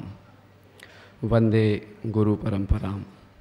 शारदा शारदां भोजवदना वदनाम्बुजे सर्वदा सर्वदास्माकं सन्निधिं सन्निधिं क्रियात्। अस्मिन् परमपावनदिवसे अस्माकं सिद्धपरम्परायां नित्यानंद मुक्तानंद इति गुरुपरम्परां प्रणम्य जीवने सत्मार्गप्रेरकान् सर्वान् अपि मातापितृसहितान् सर्वान् गुरुम् अभिवन्दे। आज एक शिक्षक और छात्रवृंद के संबंध का पुण्य पावन दिवस है। इस पावन दिवस पर हम सभी यहाँ पर एकत्रित हुए हैं। श्री मुक्तानंद संस्कृत महाविद्यालय परिवार, सर्वप्रथम वरिष्ठ गुरुजन श्री मुक्तानंद संस्कृत महाविद्यालय संबद्धता श्री सोमनाथ संस्कृत यूनिवर्सिटी के प्राचार्य श्री आदरणीय गढ़कोटी गुरुजी, हम सभी के बीच में अध्यापन कार्य करा रहे वरिष्ठ व्यक्तित्व आदरणीय प्रताप अंकल, पिछले 1.5 दशकों से हम सबके साथ चल रही हैं आदरणीय माता मधु शर्मा जी, और साथ में जुड़े हुए सहाध्यायी सहपाठी संबंधी के रूप में निरंतर संस्कृत की यात्रा पर चल रहे आदरणीय पद्मराज रेग्मी जी, और आप सभी अपने अपने जीवन यात्रा पर चल रहे सभी अध्यापक वृंद, आचार्य वृंद, और इस पावन घड़ी पर प्रत्यक्ष रूप से विद्या का अर्जन करने आए उपस्थित सभी प्यारे छात्रवृंदों को इस शिक्षक दिवस की हार्दिक शुभकामनाएं एवं अभिनंदन। हम सभी ने यहाँ पर आज इस 5 सितंबर 2025 का आनंद लिया। प्रातःकाल से आप लोगों ने बड़ी प्रसन्नता के साथ महाविद्यालय की प्रार्थना, उसके बाद अद्यतनम चिंतनम करते हुए मंगलाचरण, महाविद्यालय का परिचय गीत, आचार्यों का सत्कार पूजन और कुछ बच्चों के अभिव्यक्तियाँ जिसमें अंग्रेजी हिंदी के माध्यम से और ईश्वर से गुरु से आपने प्रार्थना की, इतनी शक्ति हमें देना दाता। अंग्रेजी में भी कुछ भावाभिव्यक्ति हुए और छोटी छोटी नाटिकाएं भी आपने प्रस्तुत की। इन सब को देखते हुए वस्तुतः हृदय भावुक है। प्रतिदिन कुछ न कुछ कक्षाओं में हम विषयों को, शास्त्रों को पढ़ाते हैं, एक अलग वातावरण होता है। जब ऐसे दिन कुछ आते हैं तो हम अपने अतीत को याद करते हैं। जीवन है यात्रा, आरंभ होती है, परंतु आप श्याम पट्ट पर देख रहे होंगे, किसी को समझ में आ रहा होगा, किसी को नहीं आ रहा होगा, जिसमें एक आधुनिक समय का स्टूडेंट है और कुछ टीचर्स हैं। वो छायाचित्र यही दिखाता है कि मैं यदि इस मुकाम तक पहुंचा तो किन किन का मैं आभार व्यक्त करूं। ऐसे ही हर एक विद्यार्थी के, हर एक व्यक्ति के जीवन में यह स्थिति, यह परिस्थिति होती है। इन सबको हमें अनुभव करने में अवश्य ही छात्रवृंद समय लगता है। ये उतने जल्दी से हमें भान नहीं होता, अनुभव नहीं होता, परंतु मेरे जैसे व्यक्ति के लिए अथवा जो भी अध्यापन कार्य कराते हैं, ऐसे व्यक्तित्व के लिए वास्तव में जिस परंपरा से हम पढ़े, जिन गुरुओं से हमने पढ़ा, जिस ज्ञान को हमने पाया, और सौभाग्य है, किसी छात्र ने भी कहा कि हमारे शिक्षक हैं और हमारे साथ रहते हैं, सौभाग्य है कि हमें निरंतर शिक्षण देते रहते हैं। तो इस जीवन में,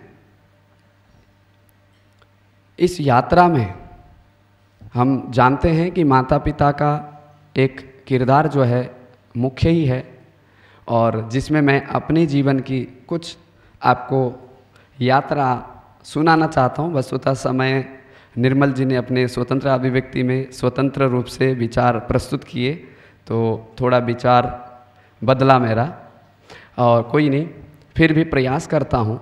6 वर्ष की उम्र में, वर्ष की आयु थी 6 वर्ष की, पहली बार स्कूल में गया, सामान्य स्कूल में।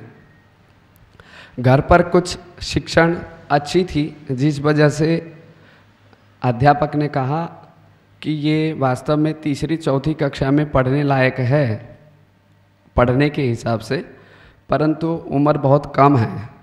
तो और फिर साथ में ये भी कहा कि पहली कक्षा में तो मैं रख नहीं सकता हूँ, क्योंकि मैं अपने आप से अन्याय करूँगा। तो उसी दिन उन्होंने दोपहर तक एक निश्चय किया कि बच्चे को 2री कक्षा में रखेंगे, दूसरे से आगे बढ़ाएंगे।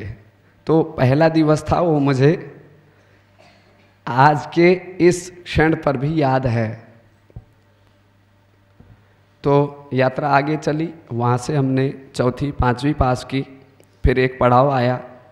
हम कहते हैं ना कि हमारी परंपरा है, एक सनातन ज्ञान परंपरा, एक सनातन हमारे जो भी हम कुल परंपरा से करते आते हैं। पिताजी की हार्दिक इच्छा है अभी भी कि बेटा पढ़ तो लिया है, आकर के मेरी परंपरा को संभाले, आकर के मेरी परंपरा को संभाले। वो परंपरा क्या है? पौरोहित्य, आप जो कर्मकांड, ज्योतिष इत्यादि कार्य करते हैं, वो अभी पिताजी की अभी भी इच्छा है।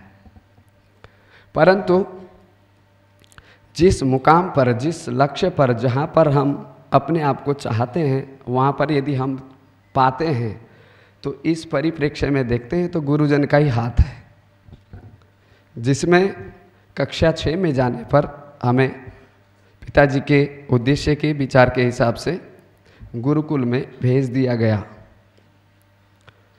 उस गुरुकुल में जैसे आप लोगों के संस्कार होते हैं, वैसे ही हमारे भी संस्कार हुए।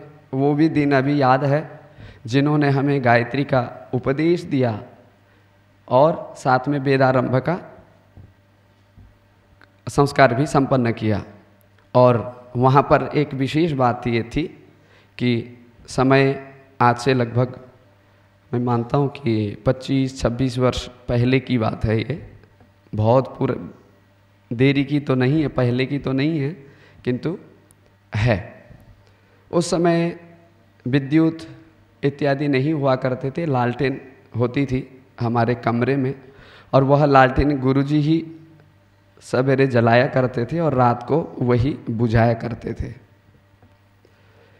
प्रातःकाल स्नान के लिए जाना होता था नदी के तीर में, और गुरुजी लालटेन जला करके आगे चलते थे, हम उनके पीछे चलते थे। तब मेरी उम्र जो आयु थी 9-10 वर्ष की थी, 10 वर्ष के हो चुका था। फिर पढ़ते गए, जो भी हमने शिक्षा, संस्कार, प्रेरणा प्राप्त की संस्कृत के लिए, संस्कृत हमें पढ़ना है करके जो प्रेरणा की हमने प्राप्त की, वो प्रथम गुरुजी जिन्होंने हमें वेद की भी शिक्षा दी और यज्ञोपवीत भी दिया। कुछ समय बीता, 1-2 साल बाद वो गुरुकुल छोड़ करके गए, तो दूसरे गुरुजी आए जिन्होंने हमें वही क्रम को आगे बढ़ाया और वहाँ से पास कराकर इस मार्ग को प्रशस्त करने के लिए स्वयं वहाँ से वो हरिद्वार छोड़ के पुनः गुरुकुल को लौटे। उन्होंने एक बात कही थी कि हमें नहीं पता था, क्योंकि छोटी उम्र के थे, जैसे अभी आप लोग 6ठी 7वीं के हैं, 8वीं के, नहीं पता होता है कि क्या करना है, कैसे चलना है। एक बात कही थी कि सत्यराज, ये बात ध्यान से सुन लो, यहाँ आए हो तुम स्वतंत्र हो, तुमको उस प्रकार से जो गुरुजी लालन पालन सब कुछ कर रहे थे वो नहीं मिलेगा। लेकिन एक बात याद रखना कि कभी राजनीति में पढ़ना नहीं।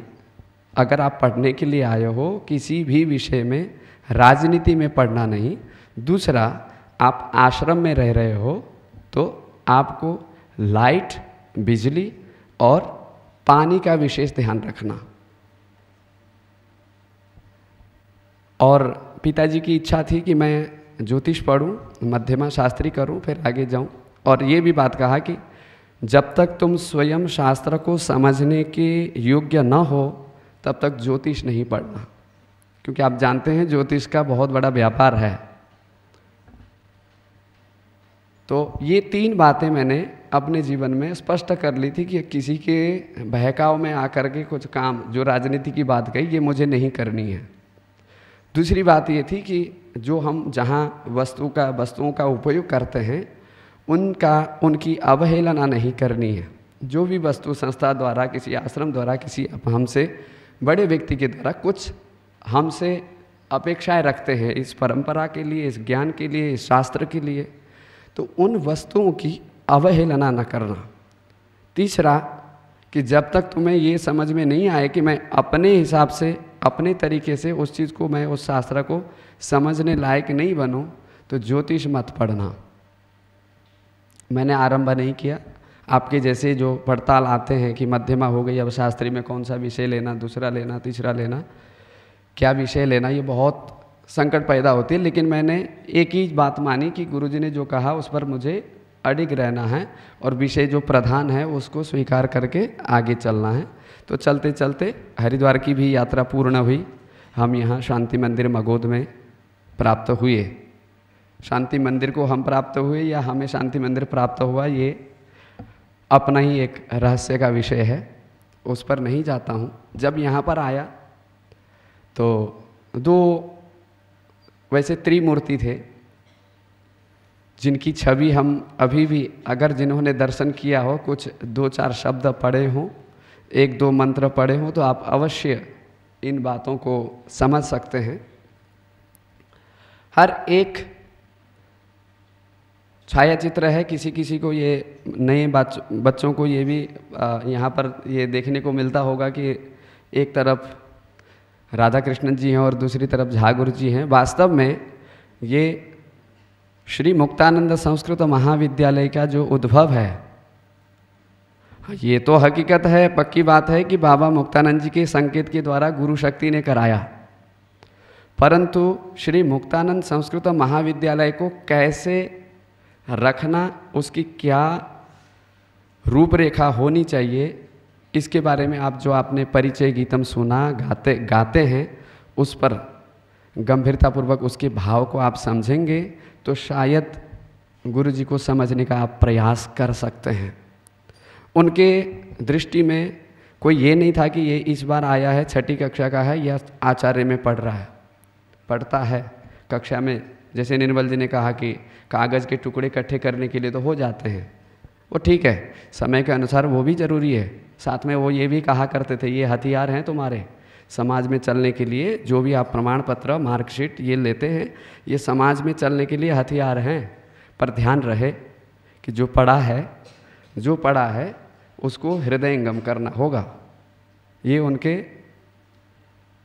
वचन हुआ करते थे। और उनको पता था कि ये शास्त्री का बच्चा है तो इसको कैसे समझाना है, और ये छठी का बच्चा इस बार आया है तो उसको कैसे समझाना है। फिर वेद की बात है। वेद ग्रंथों में जिस यात्रा को मैंने अपने यज्ञोपवीत को आरंभ करके जिस पद्धति से, बहुत से लोग शंकाएं करते हैं, दूसरी चीज़ करते हैं कि भाई ये गुरुजी ने तो कुछ ऐसा पढ़ाया था, वो गुरुजी ने तो ऐसा कराया था। मैं ये कह रहा हूँ आपको, जब 9-10 साल का बच्चा था, जिस समय मैंने संस्कृत का नाम नहीं सुना था, तब वेद आरंभ किया हुआ चीज़, जो वेद के मंत्र पढ़े थे, रुद्राष्टाध्यायी पूरी पढ़ी हुई थी, जब यहाँ आया तो मुझे कुछ भेद नहीं दिखा। वही स्वर, वही लय, वही उदात्त अनुदात्त। भाई शब्दों के, अक्षरों के उच्चारण तो आपको भी तो पता होना चाहिए कि वर्णोच्चारण विधि क्या है, कौन से वर्णों की कहाँ विधि है, अल्पप्राण क्या है, महाप्राण क्या है। यदि आप ये समझे हैं, कोई भिन्नता नहीं है, भिन्नता नहीं है, बल्कि वो गुरुजनों की एक विशेषता होती है। वो कैसे उस विषय को पढ़ाते हैं, समझाते हैं। जैसे आपने यहाँ पर अभिनय के द्वारा छात्रों ने प्रस्तुति दी, अच्छा लगा कि कम से कम कोई छात्र तो हैं जो साल भर या सप्ताह भर जिन्होंने ये निरीक्षण किया कि गुरुजन की कैसे भावाभिव्यक्ति होते हैं। ये वास्तव में एक बहुत अच्छा एक तरीका है आपको अपने अध्यापकों के साथ संबंध जोड़ने का। आप ध्यान रखिए कौन कैसे बोल रहा है, किस बात को लेकर के बोल रहा है, और उसकी भावाभिव्यक्ति क्या है, ये हमको संबंध जो है नज़दीक करते हैं। तो यहाँ पर आए, वेद का अध्ययन, आदरणीय गुरुजी ने वेद का अध्यापन कराया। और झा गुरुजी की बात कहें तो कोई एक विषय नहीं था उनका, जितने आप ये सोच लीजिए, आप सुनते हुए हमें जो आप हमसे समझते हैं वो सारे विषय उनके थे। कोई दो राय नहीं है कि अन्य गुरुजी थे, द्विवेदी गुरुजी थे जिन्होंने व्याकरण पूरा में मुझे मध्यमा से शास्त्री तक आचार्य भी पढ़ाया, उनका योगदान है, वो उनकी विशेषता है। वेद के संदर्भ में गुरुजी ने पढ़ाया, वेद प्रतिमूर्ति आप देखते हैं जिस प्रकार से हमने पढ़ा, जिस श्रद्धा से पढ़ा, उस श्रद्धा से आप तक पहुंचाने का जो कहा था ना संक्रांति, आचार्य निर्मल जी ने बात कही थी कि जो जिस पद्धति से, जिस श्रद्धा से हमने बैठ कर के पाया उस वेद श्रुति को, वही आपको प्रदान करने का प्रयास करते हैं। और एक त्रिमूर्ति में मिश्र गुरुजी थे जिनको मैं इस मंच से या इस मंच पे आने के बाद कभी भूलता नहीं हूँ। व्यवहार कुशल थे एक बात, दूसरे उनको कोई भी विषय पर, गुरुजी मुझे इस विषय पर बोलना है, बस जाना तो पड़ता था। जैसे आप लोगों को कहते हैं ना कि गुरुजी के पास जाओ, जाना तो पड़ता है। प्यासे को कुएं के पास जाना पड़ता है, पानी अपने आप बाहर नहीं निकलता। गुरुजी के पास जा कर के आप पूछो, गुरुजी मुझे इस विषय पर बोलना है, तुरंत हाँ हाँ हो जाएगा, लाओ। कहाँ है कापी? कापी कहाँ है? नहीं लाए हो? ये लो। उनके पास रहता था कुछ तो उसी में वो लिख करके तैयार करा करके ये चीज़ बोलना, क्रम याद नहीं, क्रम याद रखना, बस बीच में जो है वो तो फिर होता रहता है। इस प्रकार से उन्होंने हमें मंच में आने के लिए प्रेरणा दी। फिर यात्राओं में कई हैं, मैं ज़्यादा आगे नहीं जाता हूँ क्योंकि समय अधिक हो चुका है, लेकिन ये सब, और इस बीच में ये मत सोचना कि गुरुजी ने प्रेरणा ही दी। बहुत स्थल ऐसे भी रहे जहाँ पर निंदा भी की, जहाँ पर फटकार भी दी, आवश्यकता थी। लेकिन हाँ, इतना मैं दावे के साथ ज़रूर कह सकता हूँ कि मैंने किसी विषय को पढ़ने या याद करने के चक्कर में, जैसे आप लोग कभी कभार खा जाते हैं, ऐसा मैंने गुरु से मेरी ये इच्छा जो थी वो अधूरी रह गई। मैंने डांट नहीं खाई, मैंने पढ़ाई के मामले में डांट नहीं खाई। इतना ज़रूर है, जहाँ गुरु जी शायद हो सकता है उनको जाने का एक वो लग चुका था, वो देखते थे, जानते थे कि कि अब ज़्यादा समय नहीं है। कोरोना के समय पर हमने काफ़ी प्रयास किया कुछ पढ़ने का। उसी बीच में एक घटना हुई जिसमें आप जानते हैं, जैसे अभी आप आश्रम की गतिविधि, विद्यालय के अध्यापन इत्यादि सारे कामों को देखते हैं तो हमारे पास समय बचता ही कितना है। छात्रों को ये लगता होगा कि हमारे पास समय नहीं है, लेकिन आप अपने आचार्यों के शेड्यूल को देख करके एक बार निरीक्षण कीजिए, कितना समय उनके पास है, इसका आप अवश्य मूल्यांकन कीजिए। तो पीएचडी हो चुका था, जब इधर आए तो कुछ विद्यालय में भी थोड़ा बहुत उथल पुथल था, कुछ जिम्मेदारी संस्था द्वारा, ट्रस्टी द्वारा दी गई, तो गुरु जी के पास नहीं जा पा रहा था मैं, मुझे ये था। लेकिन आप सोचो आचार्य होते कैसे हैं। कोई शायद दुर्लभ ही व्यक्ति होंगे जिसने मार नहीं खाई होगी, दुर्लभ ही व्यक्ति होंगे जिसने मार नहीं खाई होगी, नहीं तो किसी को छोड़ा नहीं उन्होंने। लेकिन प्रेम भी उतना ही था उनका। कोई राम शब्द याद करके आता था तो टाफी निकाल के देते थे, और बहुत जगह उन्होंने ये भी वो करते थे कि 50 रुपये, और नहीं किया तो वापस भी लेते थे। हाँ, निकाल टाफी ला, पैसे जो दिए थे वापस दे। तो गुरु कहाँ तक पहुँच सकता है, एक अध्यापक कहाँ तक पहुँच सकता है, इस बात की आप इस बात का आप मूल्यांकन कर सकते हैं, विचार कर सकते हैं। तो उस बीच में उन्होंने कहा ये मत सोचो, तुमने पीएचडी कर लिए तो पढ़ना नहीं पड़ेगा। प्रार्थना हुई थी, मुझे अभी भी याद है वो अंतिम क्षण झागुर जी के, कि ये मत सोचो तुमने पीएचडी कर ली तो पढ़ना नहीं पड़ेगा, अभी तो शुरुआत है, अभी तो शुरुआत है। और बहुत समय बोलते थे, जब कभी नए नए हमारे अध्यापक वृंद आते हैं, जैसे पढ़ करके शिक्षा शास्त्र किए हैं तो आप थोड़ा सा उससे परिचित होते हैं, या गुरुकुलों में भी परिचित हो जाते हैं, क्योंकि हमने देखा होता है गुरुजी लोगों को कैसे पढ़ाते हुए और देखते हुए। कभी कभार आपको भी, बड़े छात्रों को ये अवसर देते हैं हम लोग कि देखो ज़रा संभालो कक्षाओं को। वो क्या कहते थे पता है आपको?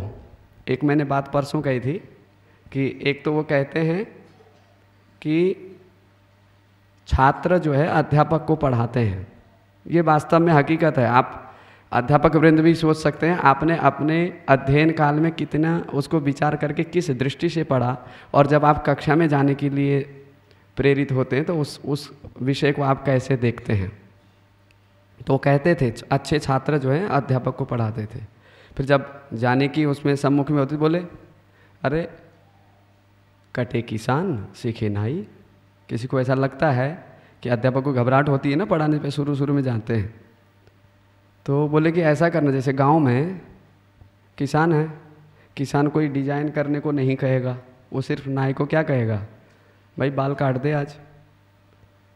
तो और नाई क्या है, नाई भी वो उसका सैलून खोला नहीं है ना, वो भी उसकी तैयारी में है। तो किसानों को काटते काटते काटते कभी मतलब डिजाइन बनते हैं वो छोटे बड़े हो करके, कभी दूसरे प्रकार से करते करते वो भी अपना हाथ साफ कर लेता है। तो बोले ये जो आए हैं ना बच्चे छोटे छोटे, वो ऐसे लगाते थे हम लोगों को, ये जो आए हैं ना इनको पकड़ो, इनके साथ में करो जो मैंने बताया है। और ध्यान रखना पद्मराज जी, जिस पद्धति में जैसे मैंने पढ़ाया ना वही पद्धति तुम्हें अपनाना है। और सामूहिक कक्षाएं जब होती थी, आचार्य नहीं दिखता था उनके सम्मुख तो उनको बड़ी वेदना होती थी। जब उनकी सामूहिक कक्षा हो, छात्र, अब आप इससे आकलन कर सकते हैं कि छात्र के न होने पर क्या बीतता होगा। वो जब सामूहिक कक्षा लेते थे, यूं ही झागुर जी का गुणगान नहीं करते हैं हम लोग, यूं ही नाम लेकर के स्मरण नहीं करते हैं। हर एक में ये मतलब बहुत विद्वान देखे हैं, बहुतों के पास रह कर के हमने मार्गदर्शन प्राप्त किया, बहुत कुछ सीखा। लेकिन उनकी एक विशेष बात ये रही कि उन्होंने एक इतने मच्छर के समान वर्णोच्चारण, वर्ण लेखन से लेकर के शास्त्रों को समझने के पारिभाषिक शब्दों से लेकर के शास्त्र की जो रहस्य वाली बातें हैं, उस शास्त्र को उस पद्धति में कैसे समझना, इसके लिए मार्गदर्शन किया। जैसे निर्मल जी ने एक शब्द प्रस्तुत किया अध्यापक के लिए, क्या है वो, क्या बताया आपने, कुछ शब्द था, अध्यापक क्या होता है हमारे उसके लिए, तो मार्गदर्शक होता है। तो ये शास्त्र अध्ययन इत्यादि विषयों में हर एक छोटे से छोटे लेकर के बड़े बड़े रहस्यों तक उन विषयों को उन्होंने उजागर करके हमको समझाया। ये सही है कि उन्होंने किसी शास्त्र को आद्योपांत किसी छात्र को नहीं कराया, किसी को भी उन्होंने एक विषय पकड़ करके लघु सिद्धांत पकड़ा तो पूरा नहीं कराया। अंतिम में कोरोना काल में जरूर हम लोगों को कराया 2-3 विषय ग्रंथ, परंतु जो विषय पढ़ाया उसके हर पहलुओं को उन्होंने अच्छी प्रकार से समझाया, और समझाने का यही परिणाम है आज आपके सम्मुख हम कुछ विषय जो भी यथामति हम प्रस्तुत करते हैं, चाहे वो व्याकरण शास्त्र का हो, चाहे वेद का हो, कोई भी साहित्य का हो, जिस विषय का हम आप तक पहुंचाने का प्रयास करते हैं, वो सब ऐसे बहुत से हैं। लिस्ट बनाया था लेकिन फिर वो मिटा दिया मैंने, अब ज़्यादा नहीं उसमें विस्तार करूँगा। लेकिन इतना ज़रूर है छात्रों के लिए कि हमको यदि कुछ पाना है ना, श्रद्धा रखनी पड़ेगी किसी भी चीज़ में, चाहे वो अध्यापन के क्षेत्र में हो, चाहे हमारे संबंध आपसी संबंध के उसमें हो। अब भगवत गीता में तो आप पढ़ रहे होंगे कि नहीं, श्रद्धावान लभते ज्ञानम, ये एक चरण आता है श्लोक में। इन बातों का ध्यान रखिए। तो समय अतिक्रमण हो ही रहा है, तो इसमें मैं अपने वाणी को अतिक्रमण होने नहीं देता हूँ। यथामति जो अपने भाव अपने पूर्व समय को मैंने याद किया वो आप सबके सम्मुख प्रस्तुत करने का प्रयास किया। और आगे के कार्यक्रम में हम अब उपसंहार की ओर हैं, तो आगे संचालक महोदय आएँ और आगे हमें निर्देश करें।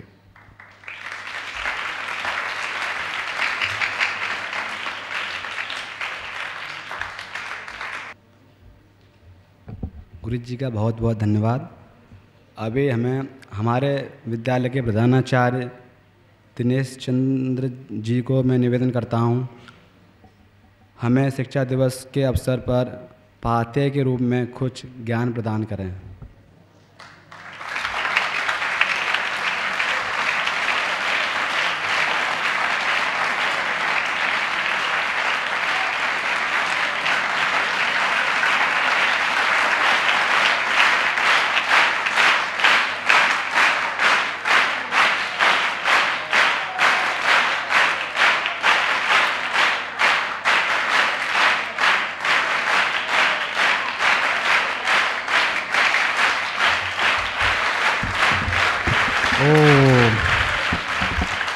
वंदे वाणी विनायकौ। पूज्य तीनों गुरुओं को नमन करते हुए समुपस्थित हमारे प्राचार्य जी सत्यराज जी को एवं समस्त गुरुजनों को, मातृशक्तियों को, आप सभी माता देवी के उपासकों को खूब खूब अभिनंदन करता हूँ। वास्तव में आज हम आपके बगीचे में हैं। आपको बहुत बड़ा अधिकार था, आज कुछ भी कर सकते थे। चाहते तो निर्मल जी को भी बोल सकते, गुरु जी बस सत्यराज जी को भी बोल सकते थे, और मेरे को भी बोल सकते हो। आपके पास आज अधिकार, मैं ज़्यादा नहीं बोलूँगा। खूब प्रसन्नता हुई जिस अनुसार आपने अपने बुद्धि और विवेक से ये कार्यक्रम रचा। इसमें किसी गुरु जी का भी पीछे से ज़रूर रहा होगा, लेकिन ऐसा कि आप ऐसा करो, हमारी ओर से कोई निर्देश नहीं था, खुद से आप लोगों ने ये आयोजन किया। तो वैसे ही प्रसन्नता हुई जैसे एक छोटा बच्चा तुतलाता हुआ, लड़खड़ाता हुआ माँ बाप के सामने गिरता है, तो उस अभिव्यक्ति को देख करके माता पिता बड़े प्रसन्न होते हैं। वैसे ही हम लोगों को भी आनंदित हुआ। बहुत कुछ निर्मल जी ने अपने इस अभिव्यक्ति में सार के रूप में मैं मानता हूँ। वैसे ही हमारे सत्यराज जी ने बहुत कुछ बताया। वास्तव में ये बहुत बड़ा धैर्य है कि आप बैठे हैं तब से सुन रहे हैं, इसके लिए भी मैं आपका खूब खूब अभिनंदन करता हूँ। और ये बहुत अच्छी परंपरा है। मैं मानता हूँ, मैं उनको सर्वपल्ली राधाकृष्णन जी को नमन करता हूँ। वो चाहते तो इस परंपरा को अपने साथ ही समाप्त कर सकते थे। उन्होंने सोचा होगा ये परंपरा अगर जीवित रखनी है तो इसके लिए क्या करना चाहिए। क्यों मैं ही थोड़ी हूँ, हो सकता है मैं दूसरी बार फिर से जन्म लूँ, फिर से मैं एक आदर्श शिक्षक के रूप में कहीं आऊँ। इसका मतलब मैं अपनी परंपरा को बंद करके जाऊंगा तो नहीं चलेगा। उन्होंने उन महान शिक्षकों के लिए पुनः इसको एक शिक्षक दिवस के रूप में निरंतर करे, अमृत के रूप में घोषित कर दिया कि ये बनता रहेगा और ये परंपरा अनवरत है, कभी टूटने वाली नहीं है। तो ये हम सबके लिए गौरव के क्षण हैं। और वास्तव में सत्य तो सत्य होता है, इस बात को आप ज़रूर धारण करें। ये एक दिन हम मना रहे हैं, जैसे काफ़ी गुरुजी लोगों के, आप लोगों के ही मुखारबिंदों से आया कि सिर्फ एक दिवस का नहीं है, ये नित्य संबंध है। मैं मानता हूँ कि सच्ची गुरु सेवा वो है यदि आप समय से क्लास में हैं, शिष्ट से रह रहे हैं, आप अपना विकास कर रहे हैं, आपकी सुगंध से यदि हम सुगंधित हो रहे हैं, वही सेवा है। यदि सोचो आप कहीं सरसब्ज हो जाते हैं, एक अच्छी जगह पर आप चयनित हो जाता है आपका, तो किसी तीसरे बंदे से वो सूचना आती है कि इस विद्यालय का ये छात्र इस पद को अलंकृत कर रहा है, तो एक आनंदित पल होता है। पुष्प अपनी जगह पर रहता है लेकिन उसकी सुगंध बहुत दूर तक हवा अपने माध्यम से ले जाती है। वैसे ही कुछ अच्छे गुणों को आप ज़रूर धारण करें। बहुत समय हो गया है, बहुत कुछ नहीं बोलना है, तो खूब खूब अभिनंदन। आपसे हमको भी कुछ सीखने को मिला, हमको कैसे पढ़ाना चाहिए। इसका मतलब है कि आप हमको भी देखते हो, है ना। बहुत कुछ देखना पड़ेगा अपने को। जस मांगो किया जी आए थे सब लोग हैं, कोई संदीप गुरुजी बने थे, दूसरे कौन बने थे, निर्मल जी बने थे। वो तो झोला निर्मल जी का ही ले आया, झोला दूसरा लाना चाहिए ना उससे ज़्यादा पकड़ में आ गए थे। लेकिन फिर भी जो भी आपने किया श्रद्धा से किया, उसके लिए खूब खूब अभिनंदन। लेकिन उस परम सत्य को मत भूलना। आपका लक्ष्य, जैसे सत्यराज जी ने बोला, निर्मल जी ने बोला, काफ़ी स्वयं आप लोग ने बोला, आपका लक्ष्य सिर्फ अध्ययन है। बाकी विषय भी हैं, लेकिन जिस चीज़ के लिए आप निकले हैं उसी चीज़ पर अपना फोकस रखिए ताकि जीवन आगे बढ़े। आज आप यहाँ हो, निश्चित है आगे इधर आना है, आप उधर ही रहने वाले नहीं हो। तो हम पहले इधर थे, अभी इधर हैं, आपको भी आगे ही बढ़ना है। तो इन्हीं शब्दों के साथ मैं खूब खूब अभिनंदन करता हूँ सभी का।